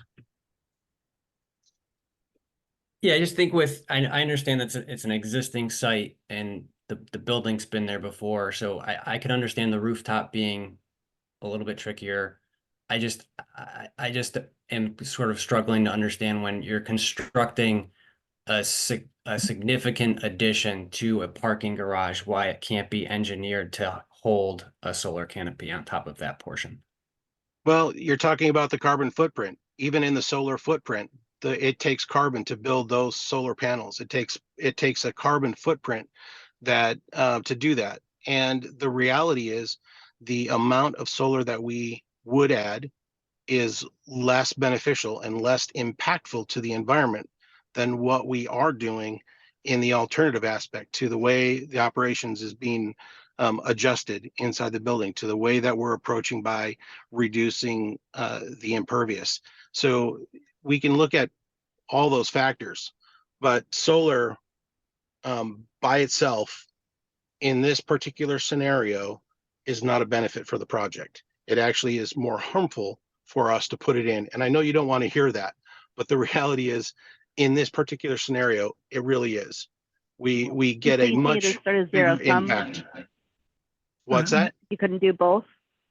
Well, you said that you get less environmental benefits and cost savings from doing solar on the brand new rooftop space than from doing all the things that you are doing, like inside the building and with changing out the light bulbs and the refrigerators Norwalk, and whatnot. It can't if be both. Norwalk is willing to give me money, to help offset those costs, then we might be able to have a conversation that's a little more in depth on that. What I'm trying to say is the reality to the financial aspect of this project, to what we are doing, and the fact that it's an existing facility and it has its limitations as an existing facility. We have chosen the best impactful approach to it. Mr. Kleppen? And I do not want to belabor this conversation anymore. I think everybody's made their points. I mean, and we're appreciative of what, some of the efforts Costco's making and understand that this is a significant investment. With that said, considering the amount of money you're spending on the site that you purchased, plus knocking the building down and constructing a new deck, I cannot buy the fact that you wouldn't do this just to improve operations. I'm imagining that you're feeling that those enhancements to the site are going to significantly also increase sales at this location and bring in new customers who may otherwise not have wanted to go there before because of constraints or whatever other reason. So it's hard for me to really buy that from a financial standpoint. It's just, I don't think it's going to add up for me. At the end of the day, what's relevant here is what the regulations say that pertain to this application. And I think we can reasonably disagree with the need for solar and how it impacts versus what Mark and Costco are proposing. But at the end of the day, the regulations don't require it. And we're grateful for Steve's memo that indicates we do comply with all of your special permit criteria. I think Mark has spoken eloquently about Costco's commitment to the environment. We're also committed to adhering to the requirements of your zoning regulations, and there's no dispute that we do. I don't think the cost is a relevant factor under your regulations. We try to give you that information to give you some background on that. But I think at the end of the day, we comply with all the relevant criteria that will govern your decision on the application. One of the criteria, item 3, is availability of mass transit facilities and provision of sidewalks with a minimum clearance of 5 feet without obstructions. Stephen and Brian, just for clarification, one of my concerns is that we're losing a pedestrian walk from that intersection I was talking about earlier to the main entrance. Is item 3, is that applicable to item 3 here? No, item 3 is dealing with, I'm gonna say, west or south, going from the hotel entrance toward off-ramp. There's no sidewalk there. Yeah, that's what, Right. for a future easement. Future thing, yep. Oh, okay, so them removing and having one less sidewalk doesn't impact the availability. So that's where I'm kind of hung up on that item in the special permit standards, is it seems like there is a reduction in availability of sidewalks in this case, or entrance, like to get to the main entrance essentially. Can somebody pull the site plan up? But there's not a reduction though, because there's the ability to get to that main entrance by coming from the signal through the lower level to the elevators that goes up. It doesn't eliminate the ability to have that pathway. Respectfully, I disagree, because in the parking lot, there is no, especially on the lower level, there doesn't appear to be any pedestrian markings in order for someone to safely traverse that. They're still going to be walking through aisles, and we're losing that passageway that's set aside for pedestrians that cars can't drive up on, or they shouldn't drive up on. And so it does seem like there is that reduction. Well, what we can do, because I'm not trying to cause an argument. I don't want to cause an argument that is not meant to. you know, we have. I need Kim to clarify for me, but we might have the ability to stripe that on the right side where we have the loading dock to bring people up. Can you zoom in? Yeah. So the sidewalk on the right-hand side, we potentially could have that. I can look at that to Right. not, yeah, to Yeah, see how we can get, probably go so like people can come this, and then up cross, in. Okay. down, if we need to. So we can solve that easily. I just want to make Okay. sure Mhm. we're talking about the same thing. Yes, yep, thank you. Are there any other questions or comments before we close the hearing? All right, if not, then we'll close this hearing. And we'll move on to action. Steve, probably the best way to move this is to pull up the draft resolution.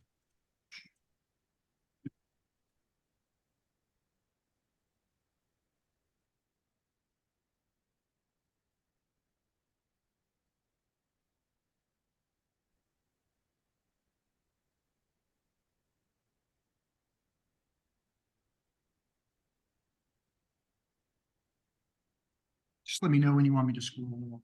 Okay.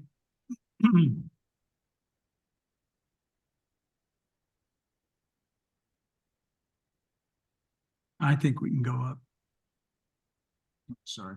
It's clicked on another spot. Hold on Okay. one sec, sorry.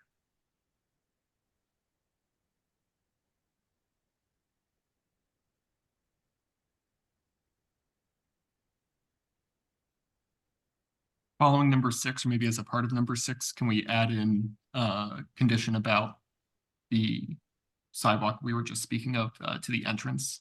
Sure. This is a PDF. I realize it's a PDF. If we can notate that somewhere, yes. Yes, Steve, if you stop share, I could share the Word doc. You want to do that? Okay. Thanks, Brian.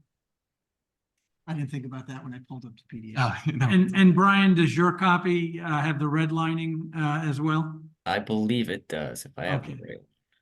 Yes. Okay, good. That's fine. All right, Chapin, can you say what you're saying again?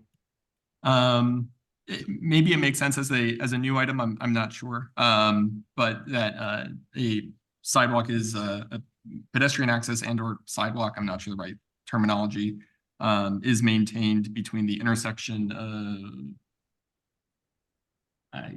I don't know. The stoplight, I think it's. On Connecticut Yeah, Avenue. on Connecticut Avenue with the light, the intersection of the light, maybe. Yeah, the primary intersection, entrance from Connecticut Avenue. Connects to the front door, connects to the Precisely. entrance. Right. The entrance is being relocated, is it not? Sir? You can't, we're not, Oh, we can't can have ask them. conversation anymore. Sorry.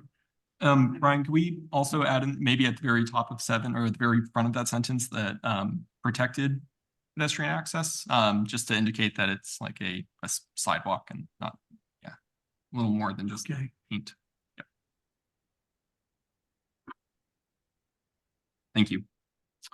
Okay, number 11, we understand they're not going to put in any solar. Nonetheless, I would leave 11 in. I wouldn't take it out. Because we're not telling them they have to do this. I believe the same.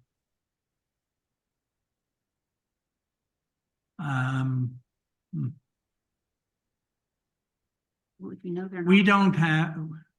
We don't have the authority to insist on 12, so I would remove it. Well, I think it's the same argument you have for 13. I think on the special permit, you have some ability to do that. Now, whether they can actually, whether it makes sense to do it on number 12, under the tire center building's another matter. I think that's similar to our other applications under the health and safety, right? Provisions, am I getting that right? Yeah, I think that's as it relates back to the special permit criteria. Right? That would be our interpretation. So, I'm just reading it in a way where it sounds instructive, like number 12 says that the applicant shall install rooftop solar tops. But before that, 11 says shall explore the feasibility. Yeah, so 11 JJ is for the roof, which is of the existing Costco building, which is probably a little bit trickier because they'd have to look to see if the roof is capable of holding the weight of solar panels on it, whereas 12 and 13 are for the new construction. So that's just a difference there. Yeah, and the existing Costco roof does have a lot of HVAC equipment and venting mechanisms, so there might not be any realistic pattern or block that they could put together anything meaningful. So that's why we have it as a explore the feasibility. Oh, I see. Thank you. Steve, I like the idea of telling them they have to put on solar, but I'm not comfortable that we have the right to do that.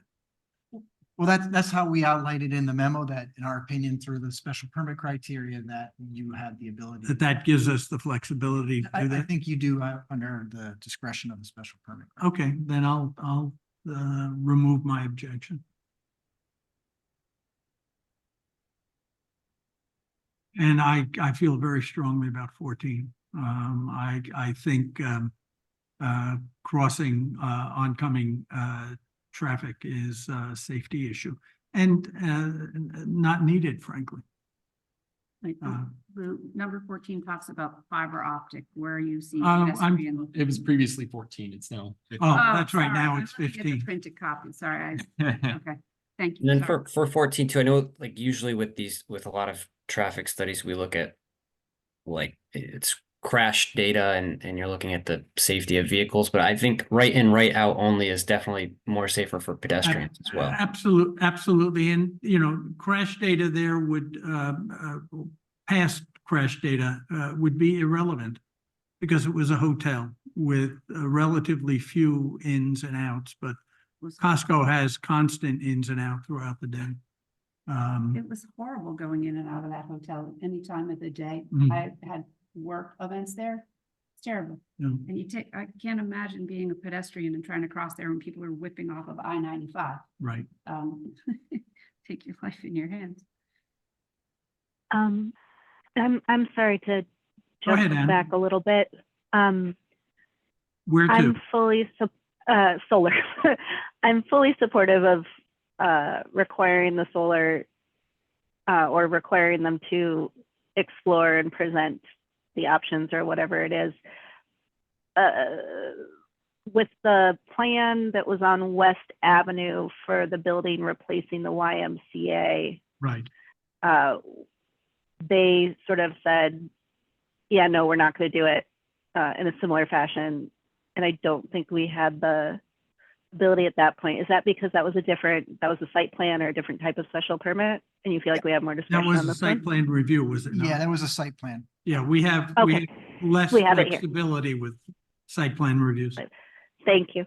Okay, I support that. And I support all the pedestrian stuff. I do wonder, I understand that Chapin bikes to Costco, but I do wonder in general how much biking and walking to and from Costco we've been seeing and like where the cost benefit comes from.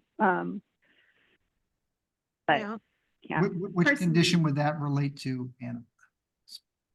I don't know, the parking stuff. I mean, I'm thinking about the fact that they said we're not gonna do the traffic light thing that we want to do. We're not going to do the sidewalk thing that you want to do. They said they would do the pedestrian sort of striping that Chapin talked about. But the things where we're seeing that they'll do what TMP wanted to do, where they were saying, no, we're not going to, seem sort of related to the sidewalks and the pedestrianness of it all. So part of that was, I And think, those were just thoughts. yeah, I think condition 15 was one they had objected to. Right. New 15 on the screen. Yeah. And I don't know how much that costs. I don't know how much it's unreasonable, but like, if we know that we have Chapin and one other person a year walking to Costco. Like, maybe it is unreasonable. I'm just wondering if we have any information on pedestrian or bike use at either Norwalk's Costco or similar Costcos that have been more recently developed and have better access. When there is access, do we see more pedestrian and biking to Costco, or do we not see that change? Is something I'd be curious about.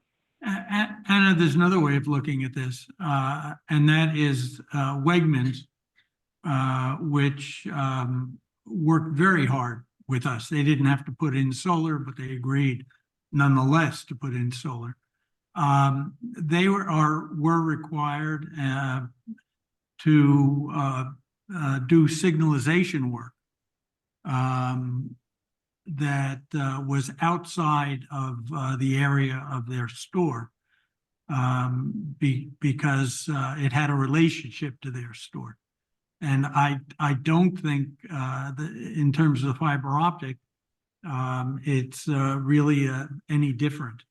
Yeah, they're related. The fiber optic is related to the Wegmans improvements with the signalization. So there were some other, we felt that this was actually the least expensive idea going forward for Costco if they're going to be part of that network, which goes from the off-ramp, on-ramp to north of their site. So we felt this was a better outcome for them than having to potentially look at putting a new signal. Okay. Anna, are you referring to what is now 16, which is about the easement for the future construction and possible location of a sidewalk? Yeah, that would be included there. It was more in general that when we were talking about, when TMP was talking about wanting them to do a bunch of stuff that I personally am in support of, but that they were like, sorry, but no, that a consideration for me was, do we have any data or evidence on how much people walk and bike to, and Costco is different than Wegmans in terms of, you know, the 12-pack of almond milk, right? Right. That might help with that, knowing the data. Sure. That's all I was saying. Yeah, I think 16 is important to keep in as it's a connection between our. Well, in 16, they've agreed. Yep. There's no issue. I think Anna's on board with it. I don't want to speak for you on that, but it sounds like we're in agreement on that, or maybe I'm misunderstanding you, Anna. I'm sorry. Steve, let's move up to the balance of the others. Okay. These are a lot of the ones at the back end are a lot of boilerplate ones. Right.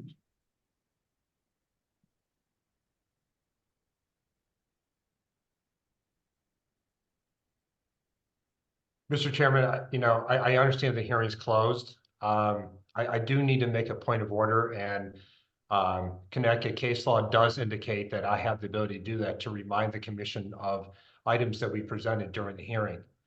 There is no authority for the commission to require solar panels on any of the three conditions that are being proposed. There's no authority for the commission to require us to provide money for the fiber optics. And we don't even know whether that system is even going to be installed. There is nothing in your regulations that are applicable to this regulation that give the commission the authority to require those. I understand that it's the commission's desire and staff's desire, but your desire does not trump what the regulations require.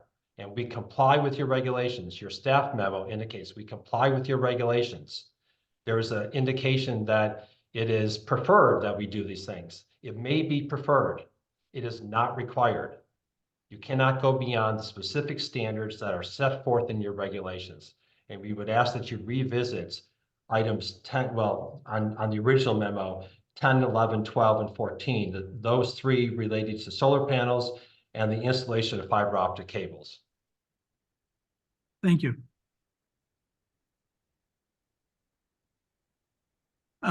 Is there any further discussion on those items?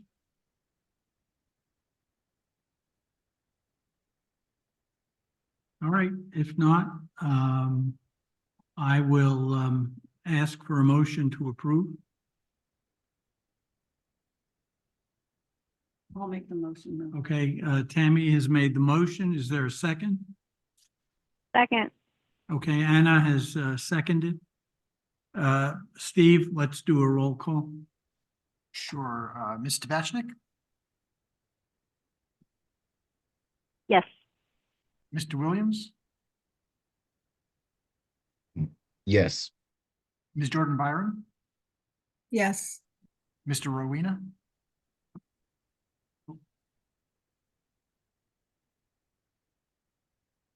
Yes. Ms. Wells, No. Mr. Bryce,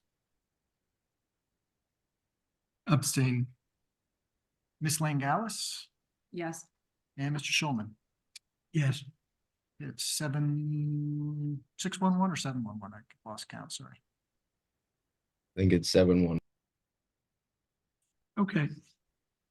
Thank you all.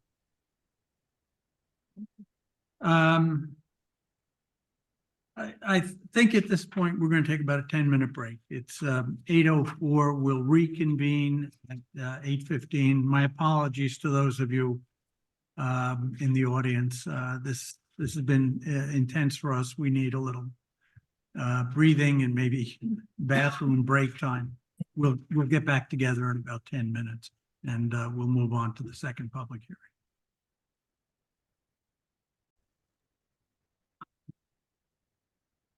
All right. Apologies to those of you we've held captive for so long.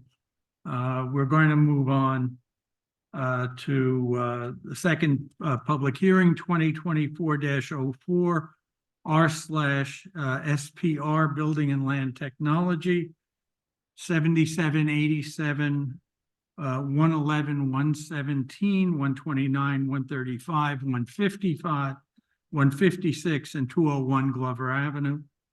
District 5, Block 38A, lots 40, 51, 5A, 22, 29, 19, 36, 35, and 50, North 7. Zoning regulation text amendment, although I understand that that's no longer going to be required. Yeah, I'll let Attorney Waters speak to that, but I think we've agreed that. Okay. Okay, that's fine. A site plan review application to construct a 12-story, 266 dwelling unit mixed-use building and other associated site improvements at 77 Glover Avenue in accordance with the approved North 7 master plan.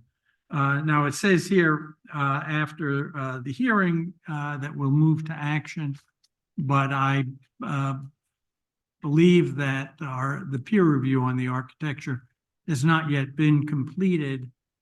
So we will be continuing this hearing until we've all had an opportunity to review the peer review.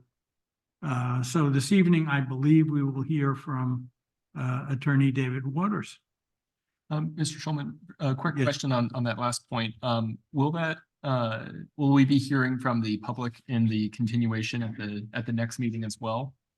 We haven't heard back from the peer reviewer yet. Yeah, Yes, Okay. we'll. if someone ahead, chooses Steve. to speak tonight and then there's new information discussed, they do have the opportunity to speak just to that new information again. So they Okay. can't rehash items that are already going on. Okay. We've done this before. Okay, thank Yeah. you. I just wanted to, yep, I appreciate that. Thank Sure. you. All right, Attorney Waters. the Thank you, floor is Mr. yours. Chairman. For the record, my name is David Waters. I'm General Counsel to Building and Land Technology and to its associated and affiliated entities, including the applicants that are before you this evening.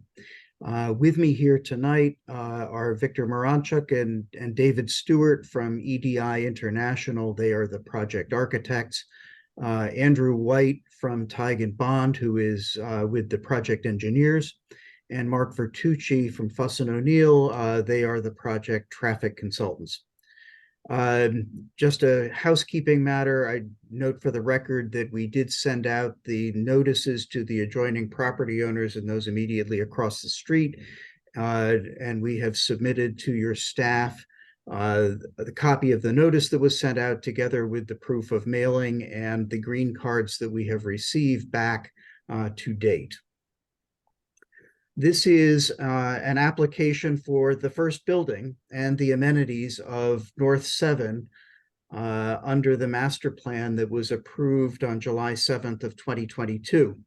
And that was by special permit after about 2+ years of working with your staff and with the commission to perfect, we hope, a plan for the overall development of the west side of Glover Avenue.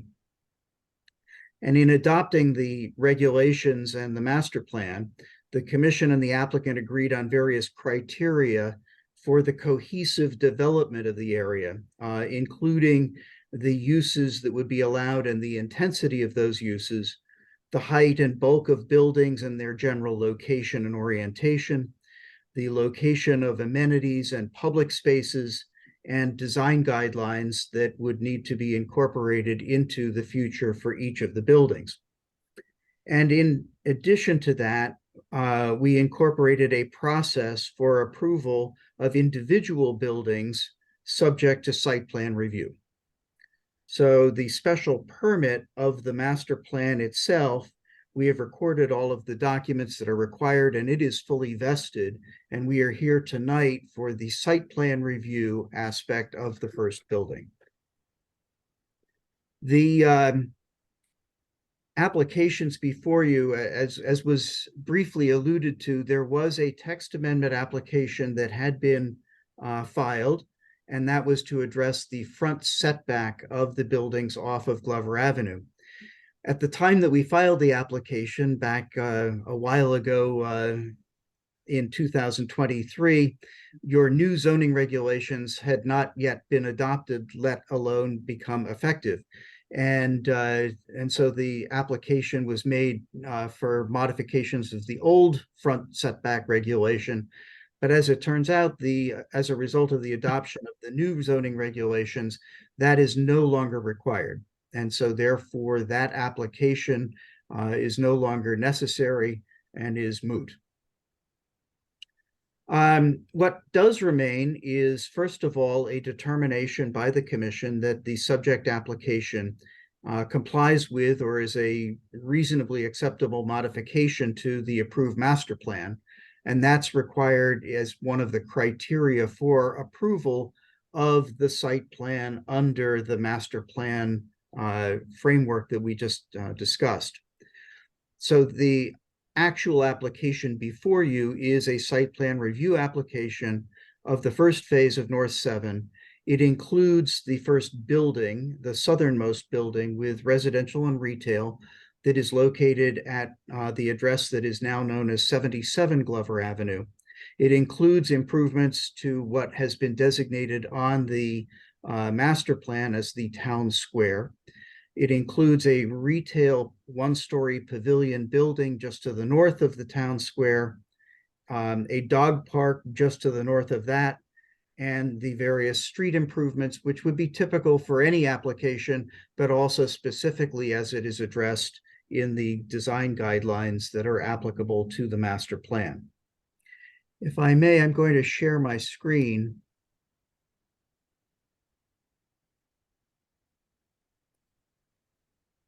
Can people see that? It's coming up.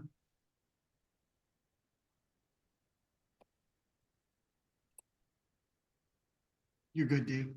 Okay, so what we have here is an aerial photo that shows the Glover Avenue area. At your lower right is the Merritt Parkway with the interchange at Main Avenue.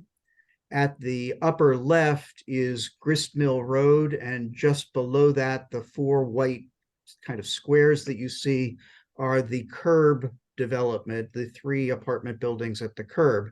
And down on your lower left-hand side is the Route 7 Expressway.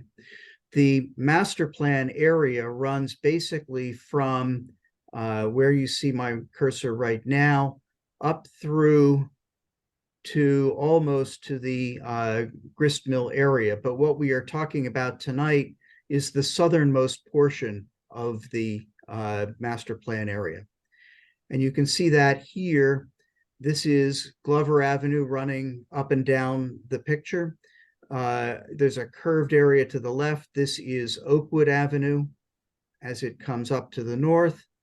And the site includes buildings that are at 87, at 79, and some areas that are paved without other further improvements that are just to the south and west of that.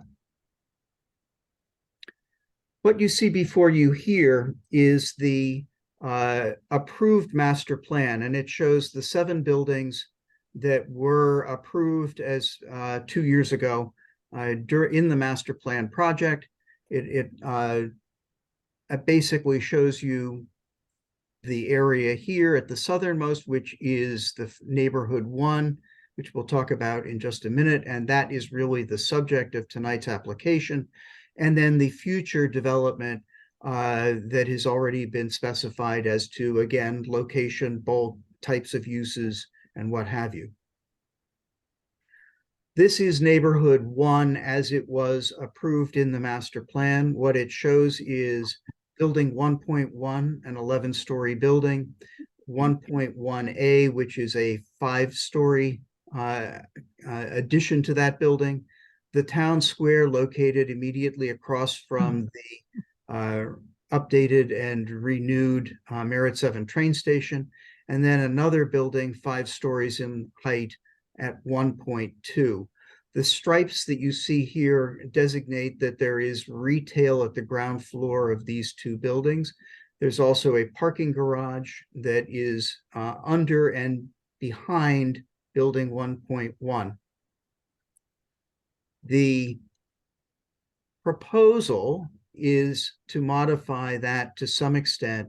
And what you see here, this again is exactly what you saw in the prior slide. Below is what we are proposing to do currently. And what it does is, as you will see, there are, it combines buildings 1.1, 1.1A, and building 1.2 into a single building. The areas that you see here, and we'll talk a little bit about the green roofs in a minute, these are 5 stories. This is 12 stories in this location, which under the design guidelines, we are permitted to go an additional story because we have reduced the footprint in these directions. And this is an 11-story component here. The parking garage is still in exactly the same place, and the amenity deck, the swimming pool, amenities, and what have you are located on top of it. The town square is in virtually the same location. It's slightly further to the north, but still right across from the train station. What you see here is the train station, the raised pedestrian table that accesses the train station from our side of Glover Avenue. The town square is right here. The 1-story pavilion building is right here, and the dog park is up in this location here. In looking at the before and after of the master plan, the number of units that were approved as part of the master plan for these buildings was 273 units. What we are proposing is 266, so it's 7 units left. Basically the same. The retail was 17,166 square feet. It is now 8,492 square feet, mostly because building 2 was fairly substantial as far as the amount of retail in the base, and that has now been encapsulated over here. The height, as we talked, was 5 stories and 11 stories for the original, but with the option to go to 12 stories under the design guidelines based upon the need to set back the footprint of the building above a certain height. And what we are proposing is exactly that. It's 5 stories and 12 stories, which includes that extra, plus 11 stories in this location. The town square, one of the requirements is to have some covered seating area within the town square. It was not shown on the master plan, but it is a condition of approval. And we are in fact providing that, and we will get into that in a minute, but there's a colonnade area right here outside of the retail space. The town square itself is required to have a minimum of 10,000 square feet.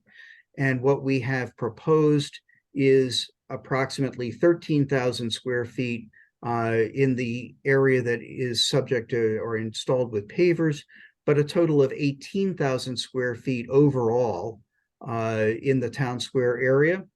And in addition to that, we now have an additional green space that did not exist because it's where building 1.2 was located. And that's approximately 23,000 square feet of new green space.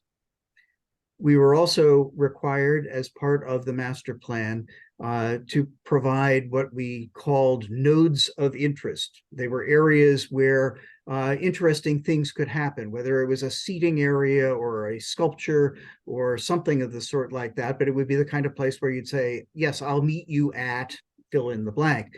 One of those is in the area that is at the immediate southern point of the master plan area at the intersection of Oakwood Avenue or Sear Hill Road in this case with Glover Avenue. One of them is at the town square, and we are in fact, and we will show you in a minute, providing exactly that, the two nodes of interest that are at the two locations we proposed. We were also required to provide, and we'll go into in a minute, as part of the design guidelines, a minimum of 15% of the roof area must be green, blue, or solar. And what we have provided is not 15%, but 35%, which includes the green roof here and the green roof here. So double what would otherwise be required under the design regulations or the design guidelines.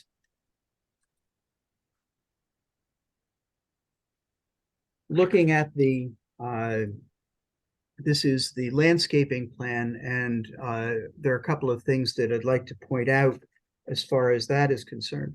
The first one is that we are incorporating all of the decorative ornamental light poles. These are the same or equivalent light poles to what are installed at the north end of Glover Avenue at the curb, in the area of the curb. These will be installed along the street frontages here. In addition to that, as we talked about, there's a node of interest or which is at the location of the intersection of Oakwood, Sear Hill, and Glover Avenue. This is a seating area. It includes trees, but it also includes these light sticks that you see here as a different type of lighting to create a focal point and a particular point of interest. In addition to that, there is bollards that are these ball bollards that you will see, and those are located along here. The reason for them is to delineate the area where vehicles aren't supposed to be, pedestrians are, because we have the raised table that is right here across from the train station. What we don't want is people to think that they can theoretically drive their car up into the town square area. So the bollards are to protect the individuals from vehicles and vice versa. David, can you blow each of those up for us a bit so we get a better look at them?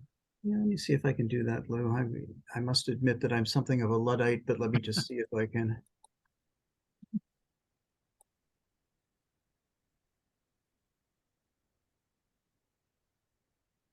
Well, that's a little bit better. Let me see. I can still get that bigger, I think. So now you can see this is the decorative light poles that will be along the street. These are the light sticks that we are proposing for the node of interest at the corner. You can see the kinds of bollards that we're proposing to use internal to the site. And here are the ball bollards that we were talking about that would be used along the street line here to make sure that it keeps the pedestrians and the vehicles separated. And again, here's the raised table that goes from the train station directly across to the retail colonnade. This is where the retail is in the building, and this over here, and you've got the town square that's right over here. So, see if I can go back.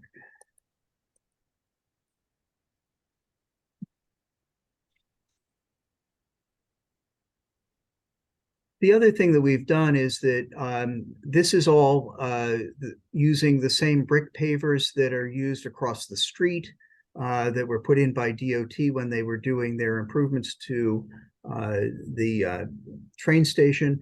Those brick pavers and the brick paver patterns are continued throughout the town square area and around the pavilion building itself.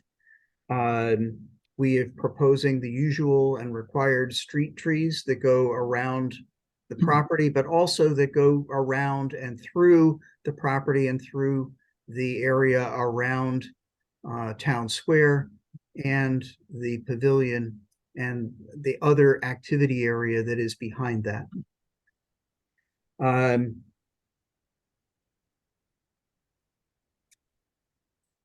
Again, just to give you a kind of perspective of what we're talking about, here is where the train station is located, and it ties to the deck over at Merit 7. And from there, you can go literally across down to the train platform itself. Then you'll be able to cross the raised platform in Glover Avenue to get over to the development itself. And it aligns directly with the train station. Back again to, this is the same plan that we showed in comparison to the original master plan area. But again, we can blow it up just a little bit to show. Again, what we've done is this is 5-story component. One of the things that we've done is we've massaged the design and to anticipate a question that I know was raised. Yes, we are still waiting and working with your design consultant, Mr. Griswatch, to confirm that the design criteria have been met. But in the course of doing that, we've modified, and you may remember that we appeared before you a while ago with some architectural designs which the commission felt needed to be addressed further, and we have. Some of the things that we've done, and you'll see it shortly on some of the renderings, some of these balconies are now rounded rather than your typical square or rectangular balconies to create some interest. These are green roofs. Although we are only required to provide 15% coverage, we're in fact providing 35% coverage. You may ask why these in particular. A simple answer is because you can see them. Things that occur up on the top of the 12th floor, nobody sees whatsoever. But the green roofs that are down here create interest, they create cooling effects.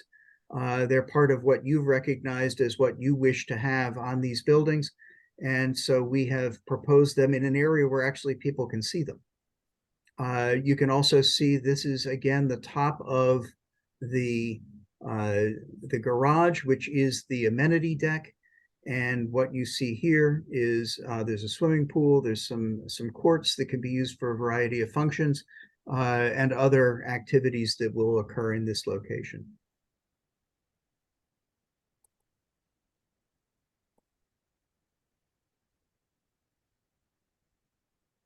I'm not going to go through all of the floor plans, but I did want to call out a few things because I think that they're important. This shows you the ground floor plan of the building plus the area that's to the north of the building. And the importance of that is that one of the things that you wanted, and it's required under the guidelines, is that we have active space along the street frontage. So what you see here is at the southernmost end, this purple area is residential units that are at ground level. So the building actually comes down to the ground itself. It's not there's nothing that is up in the air. It comes down and lands at ground level here. Immediately to the north of that, this is the entrance to the parking garage itself. There are multiple layers and levels of garage. It goes down one level, it goes up two levels beyond this. But this is one of the primary entrances to the garage. The other entrance to the garage you can see is on Oakwood itself. This is at the third level up. So you can't go drive right through and out in this location. You would go up through the garage to be able to access this entrance point at a higher level. The kind of aqua colored items that you see here, this is the main lobby entrance to the building. And what is off the lobby are all of the business functions, conference rooms, other functions that operate the building itself. So again, an active space. This is the lobby. There's a partition that is located here in order to give it some gravitas. And this becomes kind of the central area of the building. Immediately to the north of that is the service court. So this is an entrance that is not used by the public for access, but it is used for refuse removal. It's used for moving vans, both in and out. It's used for deliveries. It's used for the retail as far as their needs are concerned. So everything is off the street. It all comes in here to a service court, and we are able to bring all of those functions off the street and into the building itself. The area that you see here, which is kind of a peachy color, is the first floor retail space. Again, none of it is inward facing, it is all outward facing. So all of the two sides that face the public are where the doors would be, where the frontages of the retail space is located. Some of it will be on Glover Avenue, some of it will be facing the town square. It is not anticipated that it will be one single retail at all. It's most likely going to be two or more individual retail spaces. It'll be subdivided as those tenants see fit as to what they need as far as size is concerned. And it's been designed so that it can be multi-tenanted in that respect. The colonnade is again right here. This is a covered area, so it allows for outdoor seating that is outdoors, but also under cover. It allows for the kinds of activities that you would hope for in, whether it's a pizza shop or whatever it may be, to be able to have some outdoor seating to go with it. Then immediately to the north of that is the town square. There's a match line here that what you see right here goes again over here. The pavilion building has retail space in it, very much contemplated to be a coffee shop type destination, particularly for people that are either at the dog park or that are commuters that are going from the parking lot just to the north of this down to the train station, what have you. It also includes bathroom facilities as well. We've learned from experience here at Harbor Point that those become a necessary function when you have this type of an atmosphere and layout with a town square and a dog park and what have you.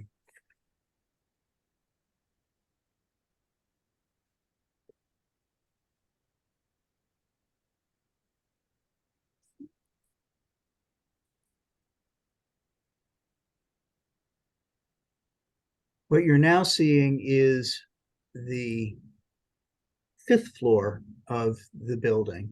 And again, the area that is along Glover Avenue and along the town square is all residential at this location. It has been all the way from the second floor up. But what you now see is the top of the parking garage with the amenity space above it, and a two-story amenity space that is located that faces out onto the pool deck and amenity deck. David, have you determined where the affordable units are going to be situated? No, Mr. Chairman, actually, that is one of the things that we will do. We've submitted our affordability plan, and it's as surprise, surprise, it is very much the same affordability plan as we've used at the Curb and at One Glover and at other locations. What we have not yet done is designated which units will be the affordable units. We will submit that to your staff prior to the next hearing date, so that way they can review it. But we understand, and I think that from experience you would agree, that we have held to the complete understanding that we need to provide the units on all floors in all directions of all appropriate sizes in proportion to the number of units that exist. So we fully understand how that needs to be addressed. Thank you. And we will do it. This is the next floor up from the 5th floor. This is the 6th floor. And what you see is the green roofs that are at the top of the 5th floor on each of the ends. You've now seen the stepping back of the building, which was contemplated by the guidelines. And so this will now go up all the way to the top, to the 12th floor. What you see here is the top again of the amenity space, but then from there, this becomes residential as well to the top of the 11th floor. And David, what's the step back? How large is it? The step back, we did an analysis, and I don't have that offhand, Mr. Chairman, but it was submitted as part of the package, and we will certainly get you that information. But it is all laid out. And one of the things that I do know is that Mr. Griswold is going through all of these calculations that we have done. I expect that when he provides his analysis and report, that it will confirm what the exact amounts of those setbacks are and that they comply with your design requirements. Okay. Excuse me, Mr. Waters, for the benefit of the public, are you going to show the sort of street view, picture, more pictorial? I think these diagrams, thank you, are kind of boring. Funny you should mention that. Thank you. So this is the first view. This is the view from the northeast looking southwest. So where you are right now is on basically the above the train platform. What you see at the very farthest right is just the beginning of the dog park area, which is right here. I'm sorry to interrupt. Do you mind zooming in a little bit more on this? Sure. Thank you. Just want to make sure folks can see the dog park there. Yeah. So again, the dog park is right down in the lower right-hand corner, basically from what you can see here, and then it would go farther off the picture.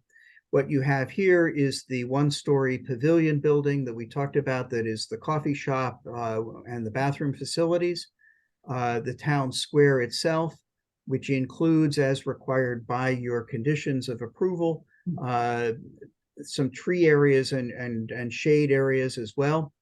It shows the rounded balconies that we've incorporated at the suggestion of your staff and some of the input that we received. It includes, you can see again now, the 5 stories here that have the green roof on top, and then proceeding to the 12 stories from there. What this also shows is this is the retail component at the base of the building, running both along Glover Avenue and also along the town square frontage.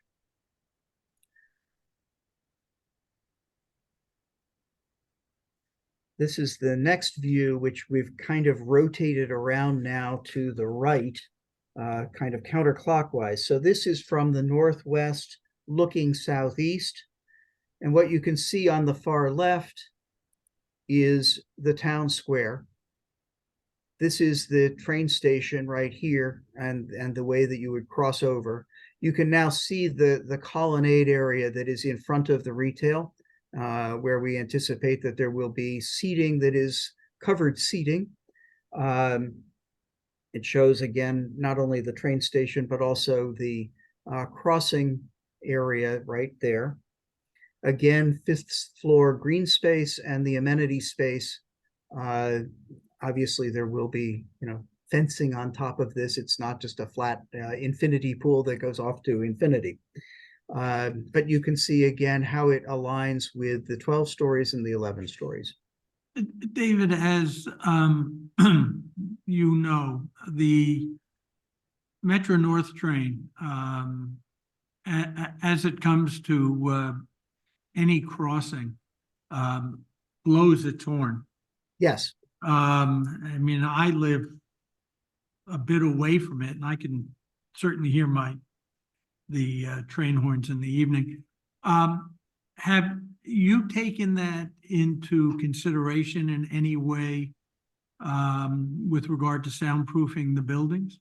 Yes, and that is part of the considerations that we have, Mr. Schulman. In fact, we learned that very quickly with One Glover, because that's right where the on-grade Glover Avenue train crossing is, and so there are horns there all the time. So we are very cognizant of the need for making sure that the soundproofing exists. If Merit 7 didn't exist and you were standing on Main Avenue, this is basically what you would see of the building itself. So what you can now see is that again, at some of the iterations of the architecture went from the initial proposals to where we are right now. We've now created a focal feature where the main entrance to the building is. The main entrance is being right here. You can see again the lobby and the office space and gathering areas that are down at the base of the building. The retail that is at the base of the building at the far right. You can see the two green roofs and the setback that occurs for the rest of the building as required under your regulations. And you can see the area that then becomes that node of interest just to the south of the building. Excuse me, Mr. Waters? Yes. I apologize if you addressed this already. I was looking at the architectural plans for the pavilion. Yes. And I see that there's the two restrooms with the shared sink space, and it has a level of detail. It shows the toilet paper holders. I didn't see changing stations. Will there be changing stations in those bathrooms? I don't know that that was actually specified, but it certainly would be something that would be appropriate. Yes. Thank you. I would request them in both. Understood. This next view is from the southeast looking northwest.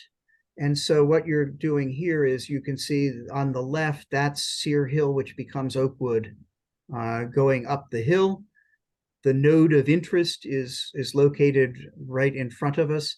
And then you can see, again, the rounded balconies at the southern end of the building, the green roof here, the 12 stories, and then the architectural bump out that is that significant entrance feature that we were asked to create to basically to create some interest in the surface of the building itself.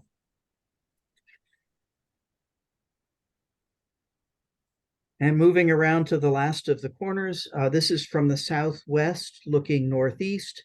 And again, you can see the 12 stories and the 11 stories. Because of the way that the height of the and geography is, you don't actually see the entire 12 stories. You can also see in this location, this is the upper entrance into the parking garage. And you can see the green roof and rounded balconies again.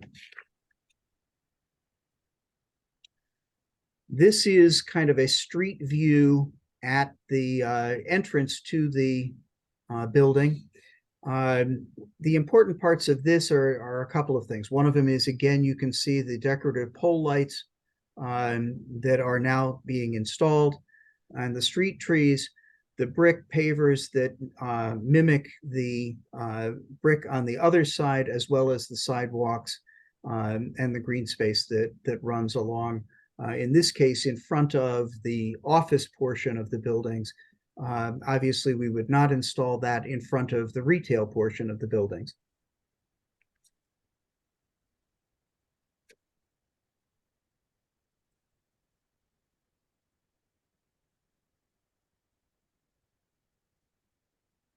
At this point, I just want to note a couple of things for the record.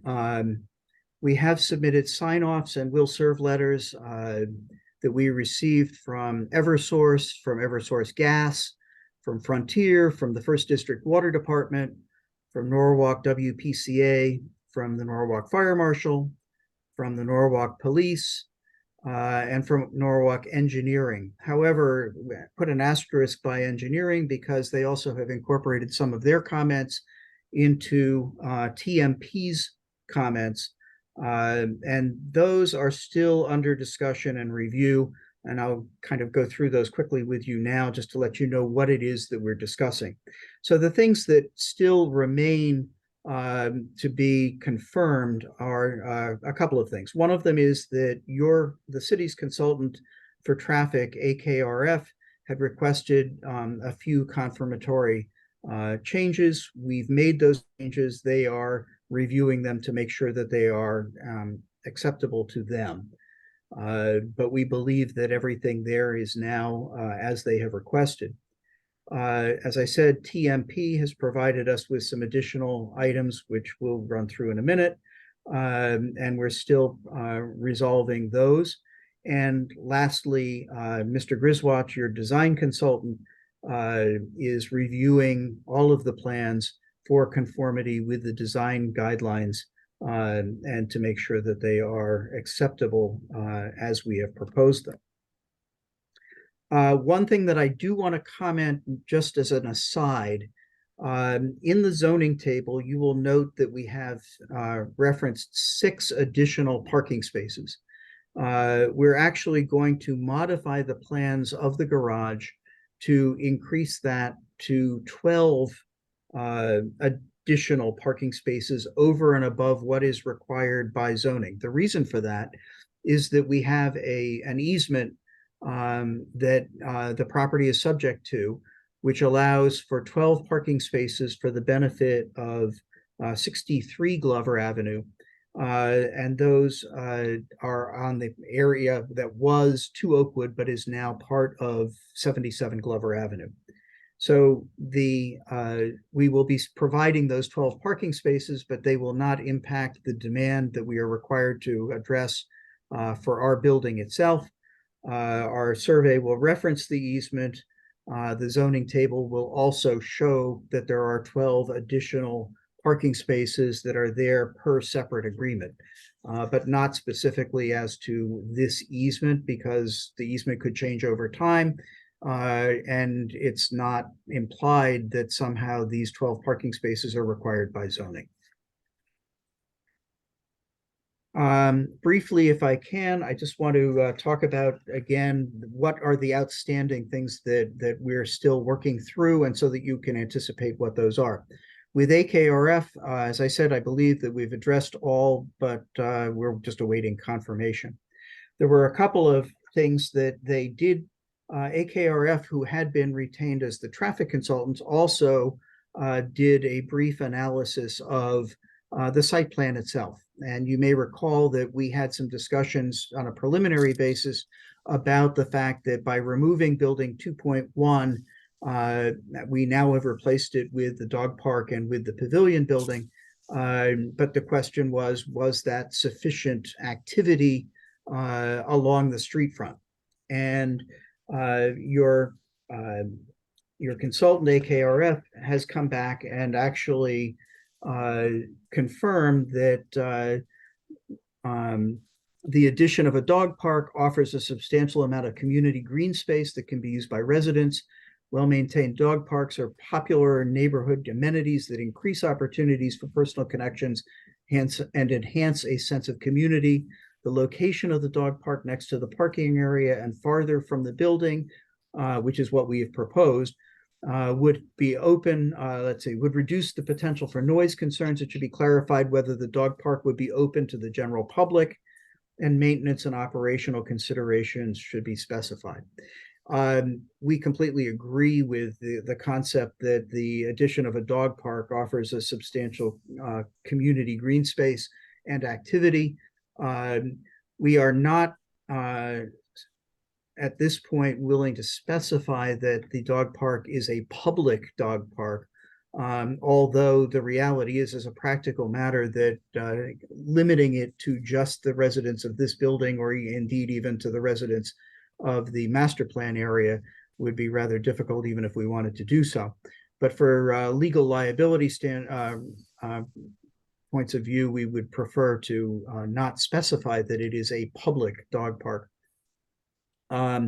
We do also agree that it needs to be properly maintained. We do have some experience in this. We have a dog park currently at the north end of Glover Avenue at 150 Glover, which is the Curb Building A. So we have, in fact, several dog parks that are down here in Stamford at Harbor Point.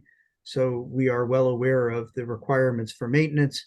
That changes over time. It changes, first of all, by the amount of the dog population, but it also changes based upon weather and activities and things else that go on. As the town square becomes more active, more people with dogs come down to the dog park. So we understand that there are requirements for maintenance, and we certainly intend to abide by them. David, I assume this is going to be a pet-friendly building? It will definitely be a pet-friendly building. We have our experience both at the Curb and at down here at the buildings in Stamford is that the pet population is almost as big as the human population. It's pretty astounding. And Mr. Waters, I don't see a playground or play structure on the site plan, but I know there's other buildings in North 7. Is there a playground or play structure somewhere else? If so, how close is it to this building? Yes, I think that's absolutely the case, that there are other areas that we have contemplated for play areas, not necessarily here, and not we've front loaded a number of other amenities, but I'm not sure that the play area would be one of them. On the other hand, one of the things that allows for some flexibility is for example, the area that is behind the pavilion building is not, it's kind of a spillover area that is a flex area for the town square, so that when you have things like a movie in the park or a farmer's market or what have you, it allows for an expansion of that area. But it's also an area that, if the demand was sufficient based upon population, that would allow for an area that could be a playground area as well. So again, that's part of the flexibility and the growth that occurs and over time with adaptation based upon what the demands of the tenants are.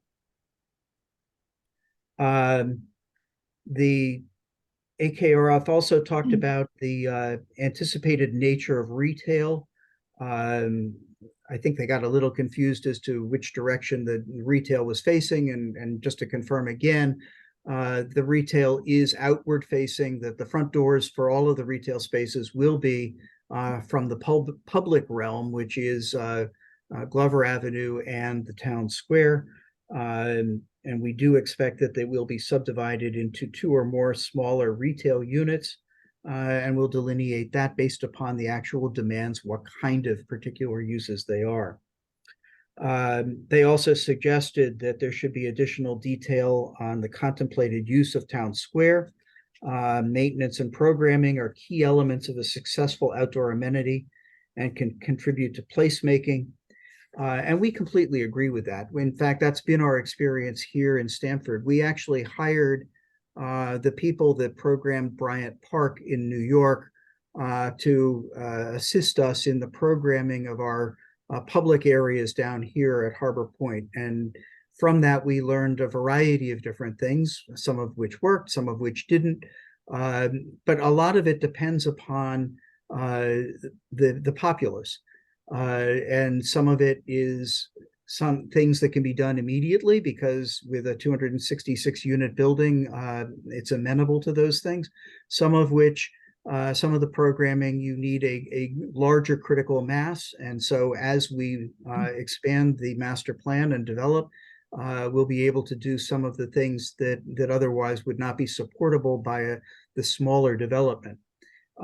Some of the things that we've done, just to give you an example of the programming at Harbor Point, it includes things like farmers markets, movies in the park, yoga on the boardwalk, art exhibits, health and wellness exhibitions, car shows, a yappy hour social event at the dog park, things of the sort like that. And again, it changes over time based upon what is the desire of the tenants and what they are interested in supporting.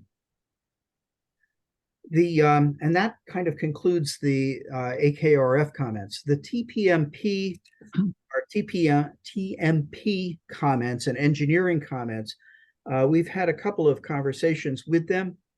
The first one that they raised was an interesting question. And if we go back to the aerial, you'll see that, and this is probably the best aerial to look at for it. Blow it up just a little bit. The area that you see here between the intersection of Sear Hill Road, Oakwood Avenue, and Glover Avenue, and the driveway that goes up to the towers at 45 Glover, at one point there was a sidewalk that ran along here. There is no more. And the reason for that is because when DOT was doing their improvements to Glover Avenue, it relocated Glover Avenue to the west, which is up in this picture. And there's not enough room for a sidewalk in this location. TMP has suggested that there should be a sidewalk in this location, and we don't disagree at all. But we have no ability to provide for it because there aren't sufficient rights within the right of way to be able to install it. It requires the acquisition of rights from private property owners that aren't us. And so what we have proposed to TMP, and verbally we have agreed, is that if TMP can acquire the rights that are necessary to install a sidewalk in that location, we will install that sidewalk within a year after those rights are provided to us at our cost, not the cost of acquisition, but the cost of construction. Within a reasonable period of time, obviously. We can't wait if they decide that they're not going to do anything about it for 20 years and we're long done with the project. We're not going to wait until then. And it would not be a condition of approval from this commission for one very simple reason. And that is that, again, we don't control it and we don't control the timing. And we would never be able to get a permanent certificate of occupancy for the building if there's an outstanding condition. So we don't want to be in a situation where we are now beholden to TMP, who may or may not ever acquire the rights to that sidewalk area. And so we will work with them. We will provide whatever assurances we need to them, but it will not be a condition of zoning approval. They also suggested that the utilities, the overhead wires should be placed underground. We would have loved to have seen that. In fact, 5 years ago, we were the ones that argued with Eversource and urged the city to argue with Eversource and with DOT that everything should be placed underground. We did in fact place underground the utilities at the north end where the curb is located. Eversource and DOT declined to do that, and to add insult to injury, they moved the overhead wires from the train station side of the road to our side, the west side of the road. But that ship has sailed. Eversource has indicated that they are not willing to even consider putting things underground at this point. So that is something that we've pointed out to TMP. Their people, the engineering department, actually, their people have were involved in the discussions that we had. TMP is reviewing those internally at this point. The next thing that TMP suggested was that we should locate the if I can just shorten this a bit, that we should realign the intersection of Sear Hill Road and Oakwood Avenue as it comes down. It kind of comes down at an angle to where it joins Glover Avenue. They would, in the best of all worlds, like to see that at a 90-degree angle. We pointed out to them that there are two very significant consequences to doing that. The first one, as you can see here, is that if you now bring that down to a 90-degree angle, you wipe out that node of influence or an node of interest altogether. The seating area just goes away because that's where the roadway will now be. And we didn't think that that was an appropriate approach. From TMP's perspective, we also pointed out that when you come down, instead of at the hypotenuse of a triangle, but on the leg of a triangle, it means that now there's that slope at that intersection will become significantly steeper. I think it goes from 6% to 9% or something of the sort like that. We've provided that information to TMP, and that is under their consideration as well, but we have urged them to reconsider their thought that that intersection should be realigned into basically a 90-degree intersection, particularly since it would not appear that there would be a lot more development that would occur either on Oakwood Avenue or on Sear Hill Road.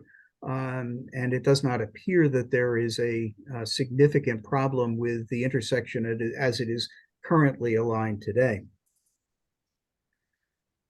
The other thing that they have suggested, and it's an interesting philosophical question that we had on this, is that they have suggested that we should be putting bioswales into the amenity areas along the street.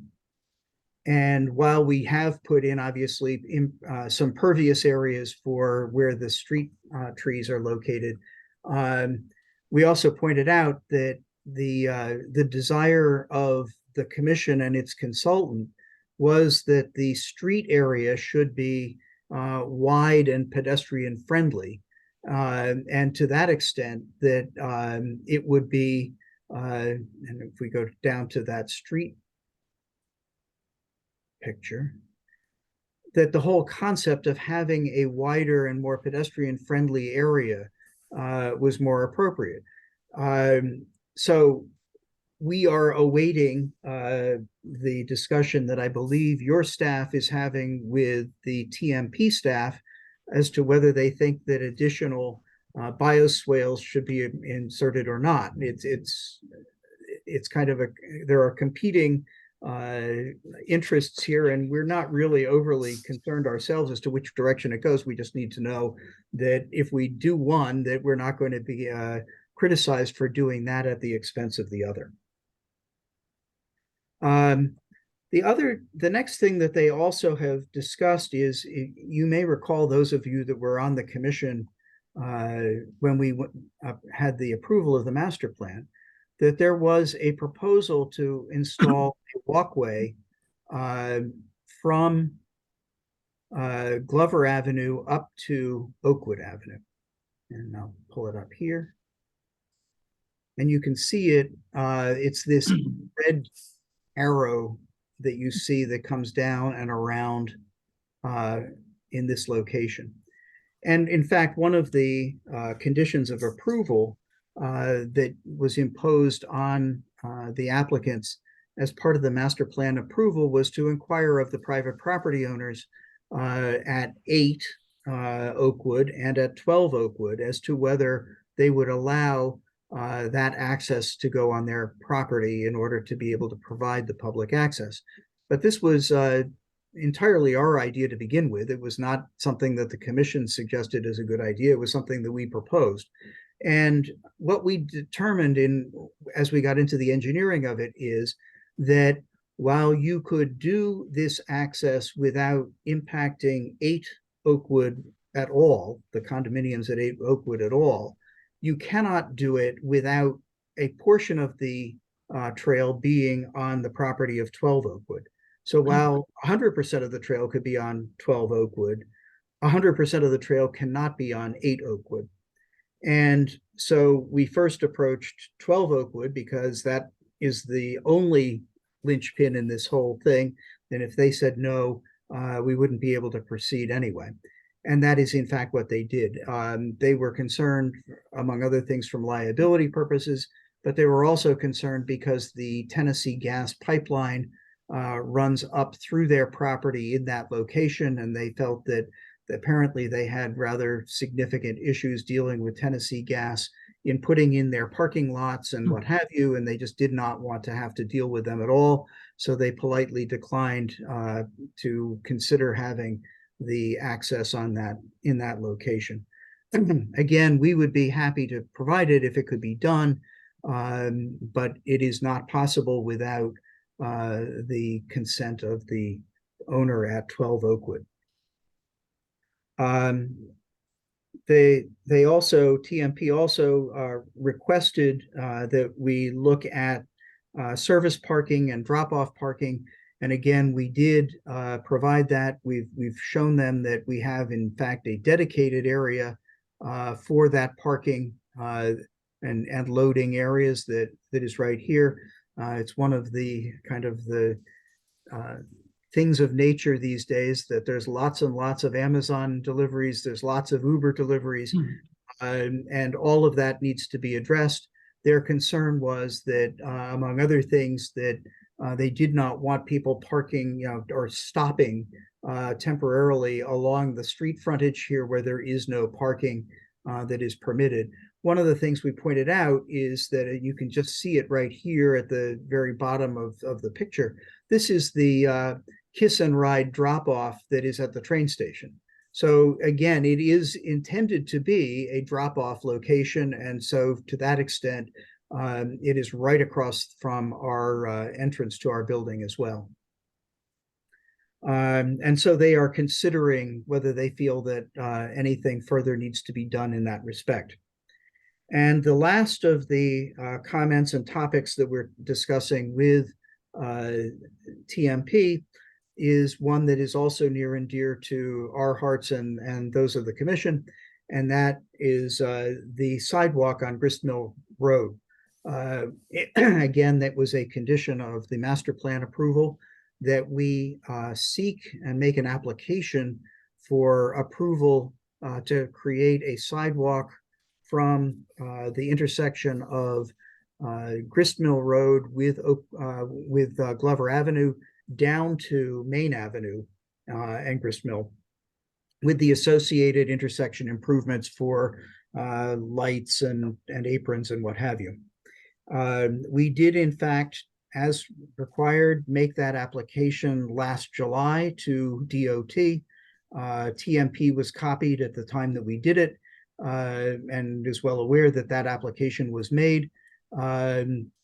DOT at this point has not given a yay or nay on whether they would allow that to be done at this time. And TMP is in the process of reviewing that. So again, from our perspective, our obligation under the master plan approval was to make the application. And if it was approved by DOT, to then install it within 2 years. And we have done the first step. If it is approved, then we will, in fact, do the installation as required. And with that, I think that it's a good segue to talk about traffic. We know that the architectural aspects of things are still waiting for your consultant, so we kind of will put that to the side until the next meeting. But I would like to suggest that perhaps we could hear from Mr. Vertucci at this time to be able to discuss the his findings and specifically as it relates to the site plan review application standard of stable traffic flow and his work with OSTA. Mark, if you would. Yep. Thanks, Dave. Good evening. I'm Mark Vertucci. I'm a senior transportation engineer at Fuss & O'Neill, 146 Hartford Road in Manchester. Also a registered professional engineer and professional traffic operations engineer. As Dave mentioned, we did prepare a traffic impact statement for this building 1 of North 7 for the 266 units. And I will briefly try to keep this brief, just describe the findings of our analysis here. As Dave mentioned, with the site located on the west side of Glover Avenue, this site does have excellent access from the Route 7 expressway. Traffic coming from the north can come down from the expressway terminus in Gristmill Road, travel south on Glover to the site, and traffic from the south, from the Merritt Parkway, can come up from Main Avenue to the southern end of Glover and into the property. So very good access, and of course excellent transit access with the Metro North train station right across from the street. So what we did with our study is we looked at traffic impacts at the major intersections in the vicinity of the site. Those intersections were Gristmill at the Route 7 Expressway terminus, Gristmill at Glover, and Gristmill at Main Avenue. Those 3 intersections to the north. Also Main Avenue at Glover and the Route 15 ramps. All 4 of those intersections are state intersections and under their purview. We also looked at the Glover and Oakwood intersection right adjacent to the site. That is a city-owned and maintained intersection. We did conduct new traffic counts at these intersections. 3 of them were actually done by the DOT in May of last year, and the other 2 were done by us in June, and in November we counted the Oakwood intersection as well in response to comments from the consultant AKRF. We grew those counts to the 2025 design year. We used a growth rate provided by the DOT, which accounts for just normal traffic growth in the area. And now, as far as what we expect will be generated from the proposed developments, we did utilize rates provided in the Institute of Transportation Engineers trip generation manual. This is an industry accepted resource for determining traffic generation.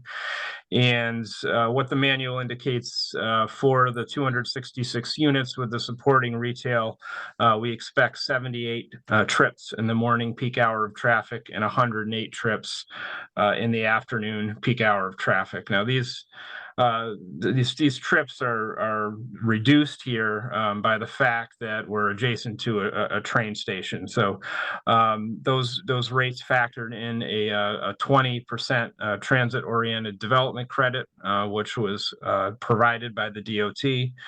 As we're going to see, many people obviously living at this site and walking across the street to the train, or perhaps they'll walk across and work in the Merritt 7 offices as well. We also included an internal capture credit to account for the fact that the retail uses on the site that Dave was talking about. Those are going to be complementary uses to the site itself. You're not going to see a lot of people driving to them and using them. They're really going to be supportive to the development, the Metro North traffic, and also the Merritt 7 offices across the street. So those won't add much traffic to the network. So what we did is we analyzed those 5 intersections in the area that I talked about. We did a background or no build analysis and a combined build analysis and compared the two. And what we found is there were no noticeable increases in vehicle delays at any of the intersections and no notable increases in queue lengths either. All the queues increased by 1 vehicle length or less on average. So in accordance with your site plan review requirements, we are maintaining that stable traffic flow on the adjacent road network.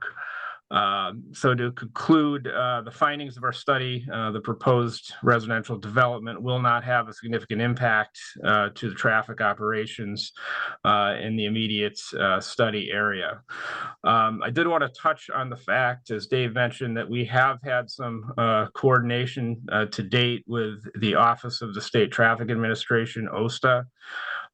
We did submit a scoping level review to them actually before we submitted our application to the city. And they looked at the site plan, they looked at our traffic numbers, and they did concur with the findings of the study. They did have one recommendation, and that was a striping modification that they're recommending on Gristmill Road. It's basically they would like us to extend the westbound left turn lane approaching Glover Avenue. It's currently striped as a left turn pocket, and then there's a striped median extending over towards Main Avenue. They'd like that left turn lane just striped to extend all the way to Main Avenue, which will provide some more queuing distance for cars heading west on Gristmill and turning left down onto Glover. They basically concurred with their findings. We still do, should this, should this get city approval, we will still have to go back to OSTA for a certificate application. And at that point, they'd be thoroughly reviewing the project again. With that, I can take any questions or I can turn it back to Dave to wrap up. All right, let's go back to Dave.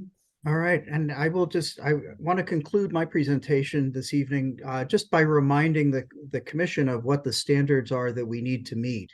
There are 3 sets of standards that will actually apply to this application. The first are the 7 standard requirements that are under the old regulations 118-1451C. Site plan review. Again, this is a site plan review, not a special permit application.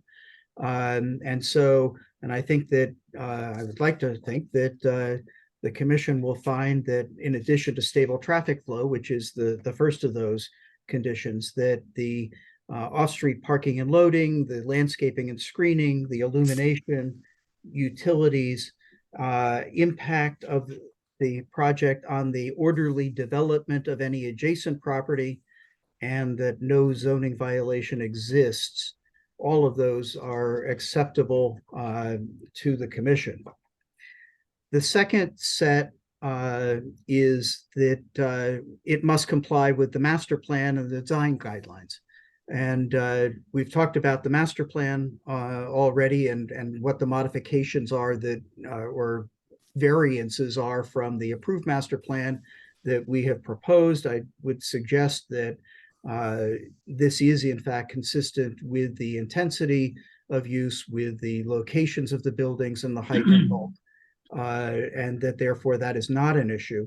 And as far as the design guidelines, we will wait with bated breath to hear what Mr. Griswold has to say in his report, which we should be able to discuss at your next meeting on March the 6th.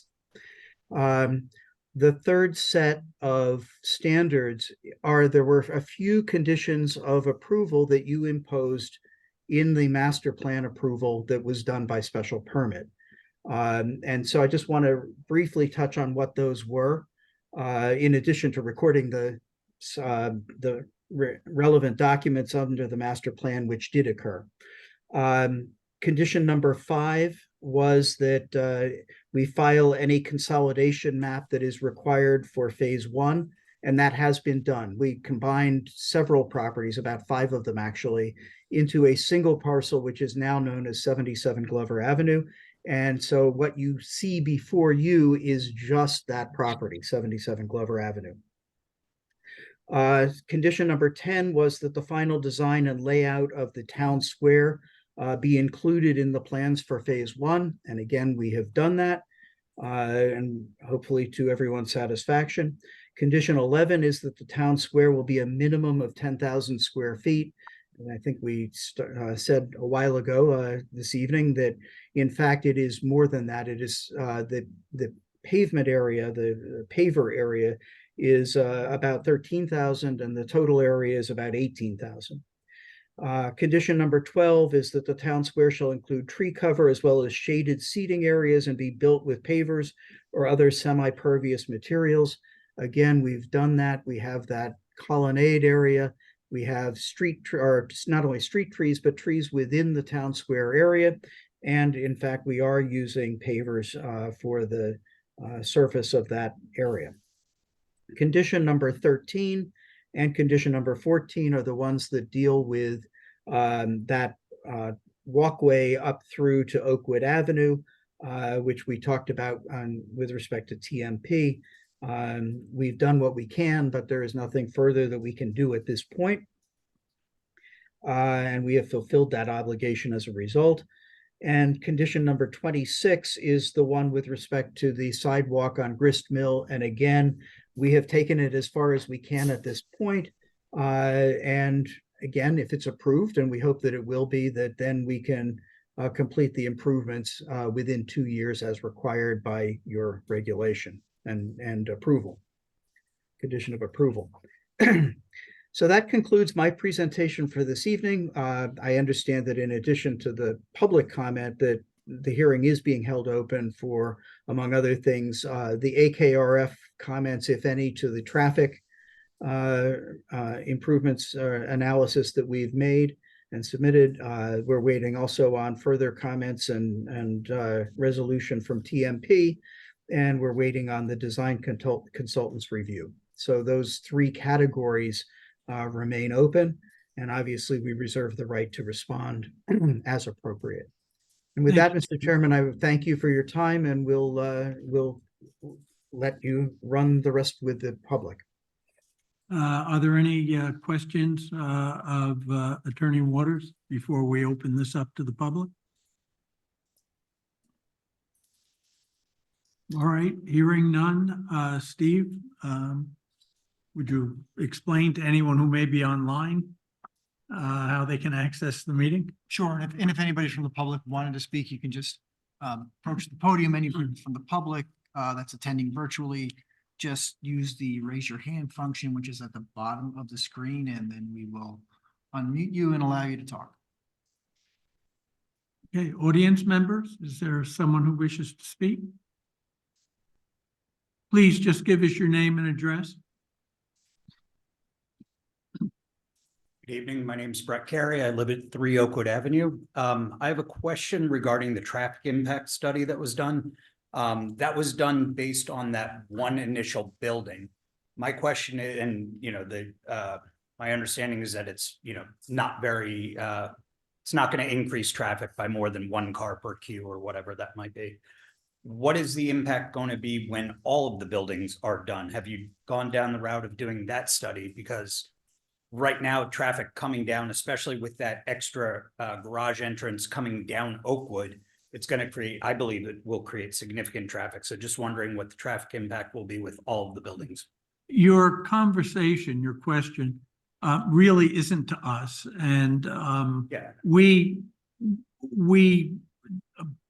do not usually converse with people who are speaking. So when all the comments have been heard, Attorney Waters likely will address that issue. Fantastic. Thank you. Is there anyone online, Steve? No, no one from the public so far has raised their hand. Okay. Is there any? Please come forward.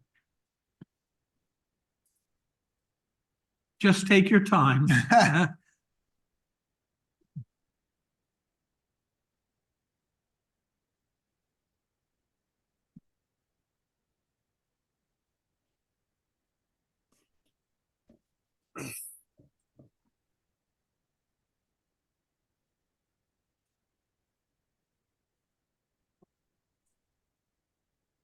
Can you pull the microphone down? Yeah, thank you. You don't have more lighting. I'm getting old. I can't see. Budgets are tight. So. But anyway, I'll try my best. This may be, I just want to give you some information thank you, that I know. My name is Joanne Horvath, and I live at 1 Cobblers Lane in Norwalk, and I've lived there since 1981. Cobblers Lane is in the Creeping Hemlock Grover Avenue area, so I am very familiar with where the proposed North 7 project is located. In addition, I am a member of the State DOT Project Advisory Committee of the Merritt Parkway Route 7 Interchange Project. This past summer, the State DOT submitted to the federal government their environmental impact statement on their preferred plan, which will take the federal government approximately 2 years before they make a decision, which will bring us up to year 2025. This preferred project would add 2 traffic lights to the Route 7 connector, reclassifying it from a freeway to a signalized arterial road. One of the reasons why the state DOT picked this alternative was that it would save the state money, since they rationalized that the Route 7 connector would end at Grist Mill Road, rather than connect it all the way to Route 33 in Wilton.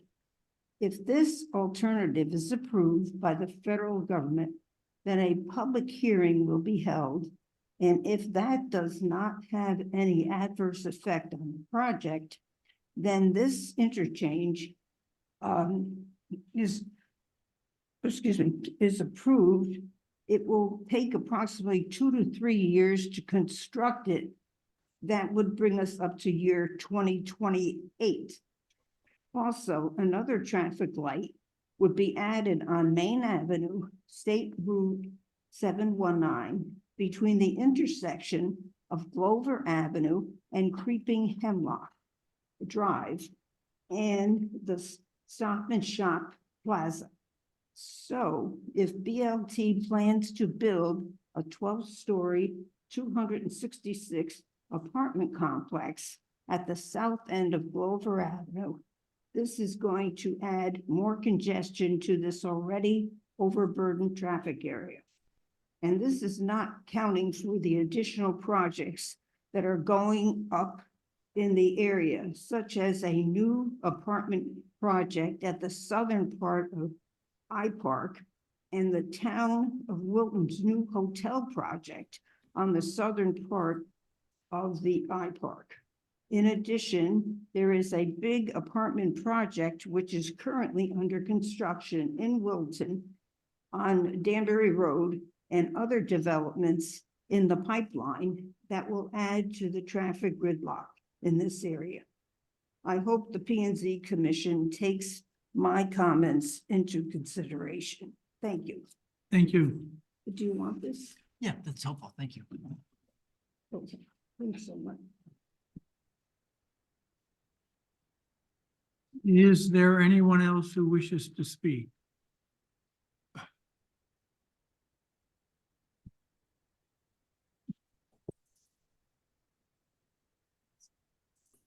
I'm Joanne Civarelli, and I live on 10 Glen Rock, and I've lived in Norwalk for 30 years. And as a commuter for many years out of the old Norwalk Merritt 7 train station and now working locally, I experience a lot of traffic issues, and I too am very concerned about the traffic. When you make an exit, if you follow Glover and you hit Grist Mill, it's a long light. And inevitably people are running red lights like crazy. At certain times of the day, if you're heading down to get to Glover and make a right, it's impossible to get into the extreme right lane. many times I've had to go all the way down to Route 7 and go around and go on the Merritt. I mean, not the Merritt, but the entrance near the Merritt, because the lanes were totally clogged. Especially when, you know, you have rush hour, there's an issue on I-95, there's an issue on Route 7. That connector gets backed up and it's a bottleneck. There's nowhere to go. And I just can't imagine with another 200 plus cars what the impact's going to be. So that's it. Thank you.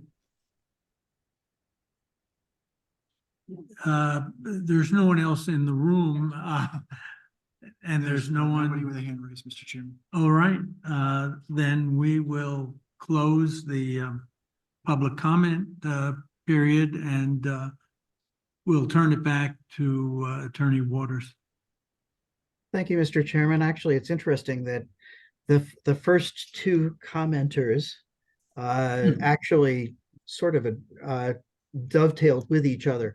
With respect to Mr. Carey's comments about the impact of all of the buildings, one of the things that that we did as a collective group, including the commission, in reviewing the master plan and before it was approved, was we looked at the full build out and the full demand of what the full build out would be on traffic.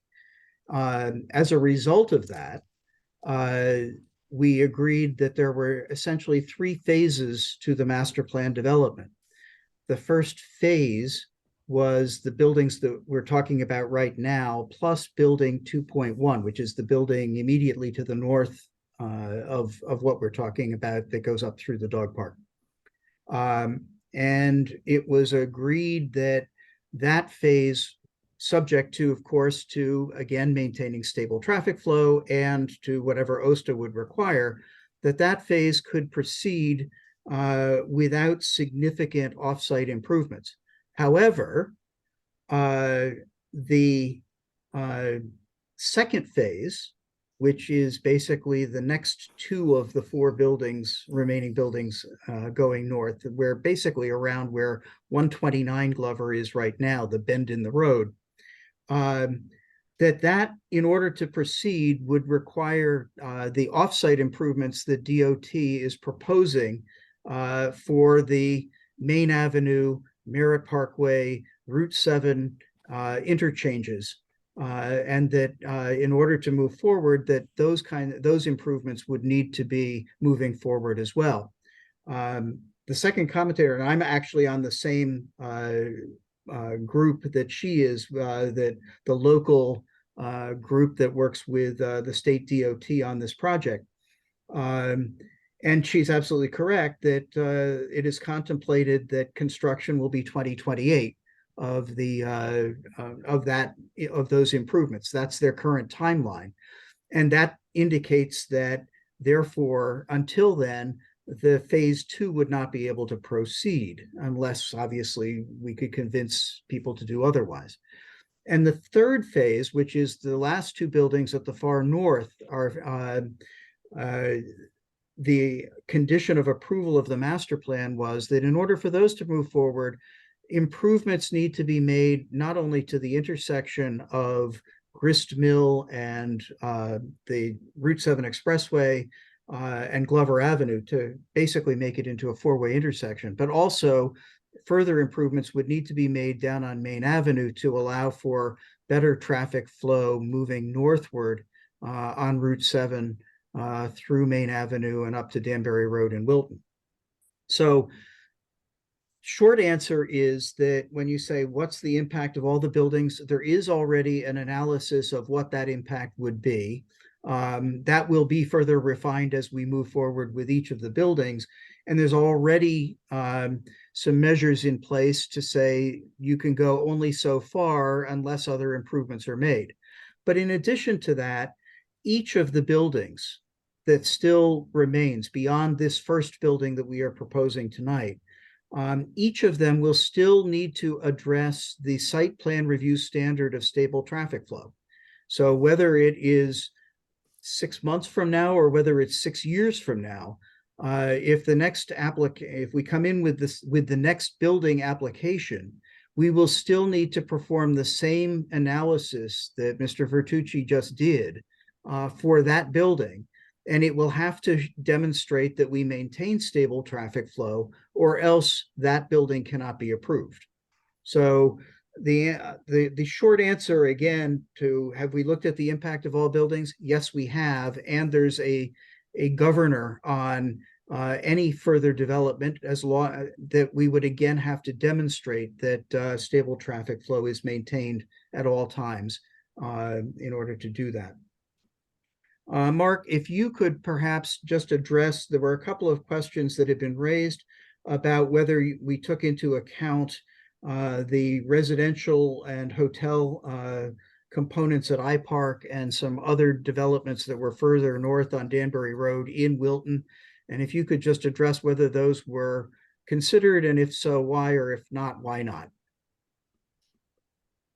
Yes, Dave. So I did mention that as part of our background analysis, we did grow the traffic counts from last year by a growth rate. And that is to do just that, just to account for the normal traffic growth in the study area, which includes additional traffic from these other proposed developments that are either under construction or have recently been approved or are planned and will be coming online in the next couple of years. So that was accounted for. And as far as the comment on the state project with the the reconfiguration of the main avenue, Route 15 ramps, we did not take that into account in our analysis, and we did that purposely to be conservative, factoring in the impacts on the existing traffic network. Not only that, we expect that this development would be online before those interchange improvements would be ultimately constructed. But down the road, when those improvements are constructed, the traffic conditions will improve in the area, not only for this development, but just for the normal background traffic in the area as well. Thank you. Mr. Chairman, can I Yes, just just confirming question, because I believe Attorney Royals will correct me if I'm wrong. I think as part of the master plan itself, we asked them to analyze the entire development based on the existing road network, and then the second analysis was the entire development using the preferred interchange model that DOT was working off of, which I think is still the current model. So I think that analysis was done. So even though it wasn't done for this specific development, it was done for the whole development. Right. Steve, your recollection is perfect. Yes, that is correct. Okay, any further comments? Mr. Chairman, we have nothing for this evening. I know you guys have had a long evening, and thank you for your time. And we will see you next meeting, hopefully be able to close out the open items. Okay, any final questions for Attorney Waters? All right, if not, we'll close out the hearing for this evening, but hold the hearing itself open for further information, hopefully at our March 6th meeting. All right, thank you all very much. The public, I apologize. As I said, had we known, we would have done this as our first public hearing rather than the second. We do have a little additional business to conduct. First is approval of the minutes of February 14th. Can I have a motion to approve? Make the motion. Okay, Tammy has moved. Is there a second? And JJ has seconded. Any comments on the minutes? All right, if not, with a show of hands, all those in favor? Any opposed? Any abstentions? All right, we have 2 abstentions, Richard and Galen. I could only vote to approve half of them. Okay. Comments of the director, Steve? if you had any comments or thoughts on the capital budget ordinance language that I sent around, let me know. I know we sent it out a couple days ago, so Right. we may not have had a chance yet. All right, now, will that be going to the ordinance committee? If you think it's worthy, then we would forward it on. We have some other things and different things we're working on with that. We said we'd forward that on. My view of it is that it's an improvement over what we currently do. Yeah, I read it. Thank you for putting it together. I mean, I think I might look at it again. Just Yeah, to, I don't think it's it's a kind rush. of something you need to think about a little Right. bit. Yeah, I don't think it's a rush since we're. It's already over. Right. Okay, Time. Okay. that's fine. Steve, I think for me, it would be helpful if you could have sort of like accompanied like a table or bullet points saying like, this is what we're changing. I know it's got red lines on it, but like functionally, this is the aspect of the process that we currently have, and I'm recommending it go like this instead. That would be helpful. I can do that, I think, for this. Okay. Thank you. Anything else? Not that I remember, so I think. Okay. So, Comments of the commission members? Oh, what, I don't have a comment about the presentation. I have a comment about the video that we were supposed to watch, the Freedom Yes. of Information Act. We're not going to act on that this evening. Oh, okay, all right. We just had to watch it. I did watch it. Is that what like required? We have to sign on the dotted line No, somewhere? you, We watched it. you're technically all okay through 2023, so you have 4 hours of training to do by the end of 2025. So, I mean, technically, if everybody watched that, that would count. So we'll, Right. I think some of the state agencies or quasi-state agencies that do training are getting a lot of demand from folks saying we want to make sure we do this. I've been talking with the chairman about some other things that we might do in-house that maybe are more suited for what staff does. So yeah, I'm happy to field any questions on it. Okay. Any other comments from commission members? A little bit. Go ahead. One of them is I wanted to confirm the new regulations are in place as of Monday. Is that Yeah, they're online, Great. been up since last week. So awesome? Great. I know that there was one challenge, but I presume that was resolved. no, No? Okay. No, still so ongoing. there was an appeal of the approval from somebody who owns 2 properties out of the 29,000 that we have. So I thought our odds were pretty good. So we're working with the outside attorney on Okay. dealing with that. But in the meantime, the new regulations have gone into effect. Okay. Thank you. And then the other. Steve, I have a question. Oh. Sorry, go ahead. It's Oh. about that, but go ahead. Carry on with that, and I'll come back to my other point afterwards because I'm changing the subject. Okay, so other than I know properties like there's nonconformities allowed if they were fine under the old regulations, but under the new regulations. But for the things that we changed, like adding definitions or changing definitions or other types of changes, if there were situations that either weren't addressed under the old regulations that now are addressed and complaints had been submitted, right? Is the enforcement staff going to be moving on those complaints under the new regulations, or do people have to file new complaints under the new regulations? It's a little tricky because I would have to know whether, so if somebody had filed a complaint and technically wasn't a violation under the old regulations, we may have closed that complaint out.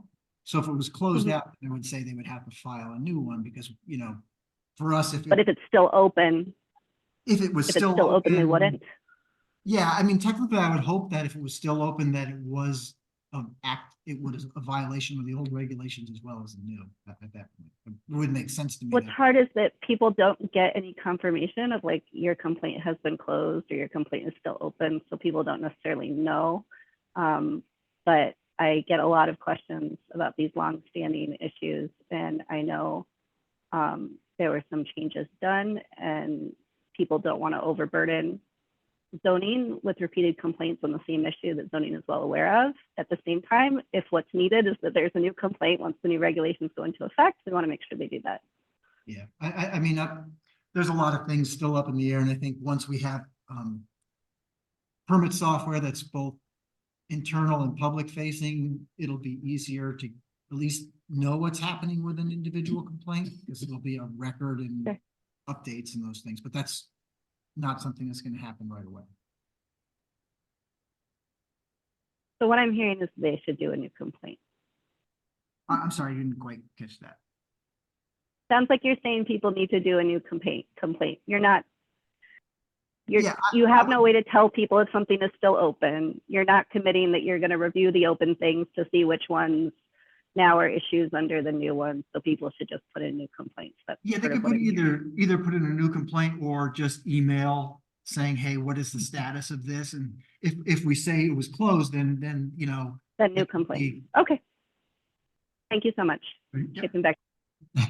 Go ahead, Chief. The other was, we had the application last week for Meadow Street and they raised that they weren't able to add any additional units because of, parking, requirements. And, as we discussed, you know, they're in CD3, so even under our new, requirements, it still seems like it might be a limitation there. And I want to see what we can do to investigate to keep that from happening again. So that way, you know, a place that's trying to put up affordable units can put more affordable units in there. And especially for residents that may not own cars, like to have a burdensome parking requirement may continue to limit future projects. And I'd like to avoid that if we could. So I'm not sure how we can look into that or what we can do, but yeah. Yeah, I was giving that some thoughts. So Steve, I think I mentioned that to you earlier. So maybe we. It's like the voice of God. I didn't know. I was looking at Steve and I hear Brian. Yeah, I had some ideas on what we could do for that. Great. Yeah, I would like to see what we can pursue there. Thank you. Yeah, and I don't know, Brian, if you can refresh my memory, what they did for a ratio, you know, because if they went down to the minimum they could, or they decided to go with a higher ratio than they had to, I don't remember. For Meadow Street, Yeah, they were at 1.3. That's correct. Yeah. Okay, any other comments from commission members? All right, if not, our next meeting is March 6th. I don't, in person. no, I believe Zoom? it's up to you. We hadn't planned on doing in person. If you wanted to, we could. We might have public again, but I don't know how you. Yeah, I mean, for 3 members, I think we could still do it on Zoom. Okay. I thought we were having a meeting next week. No. Well, do you want a meeting next week? No, but I remember saying I was going to be out of town and I would dial in. Oh, I thought that you were talking about tonight. No, Oh. that's, All right, you get next week off. thank you. Can I have a motion to adjourn, please? I will move. Okay, so Chapin moved, Anna seconded. All those in favor, just wave your hands. We are adjourned. Bye, everyone. Thank you. Good night. Good night.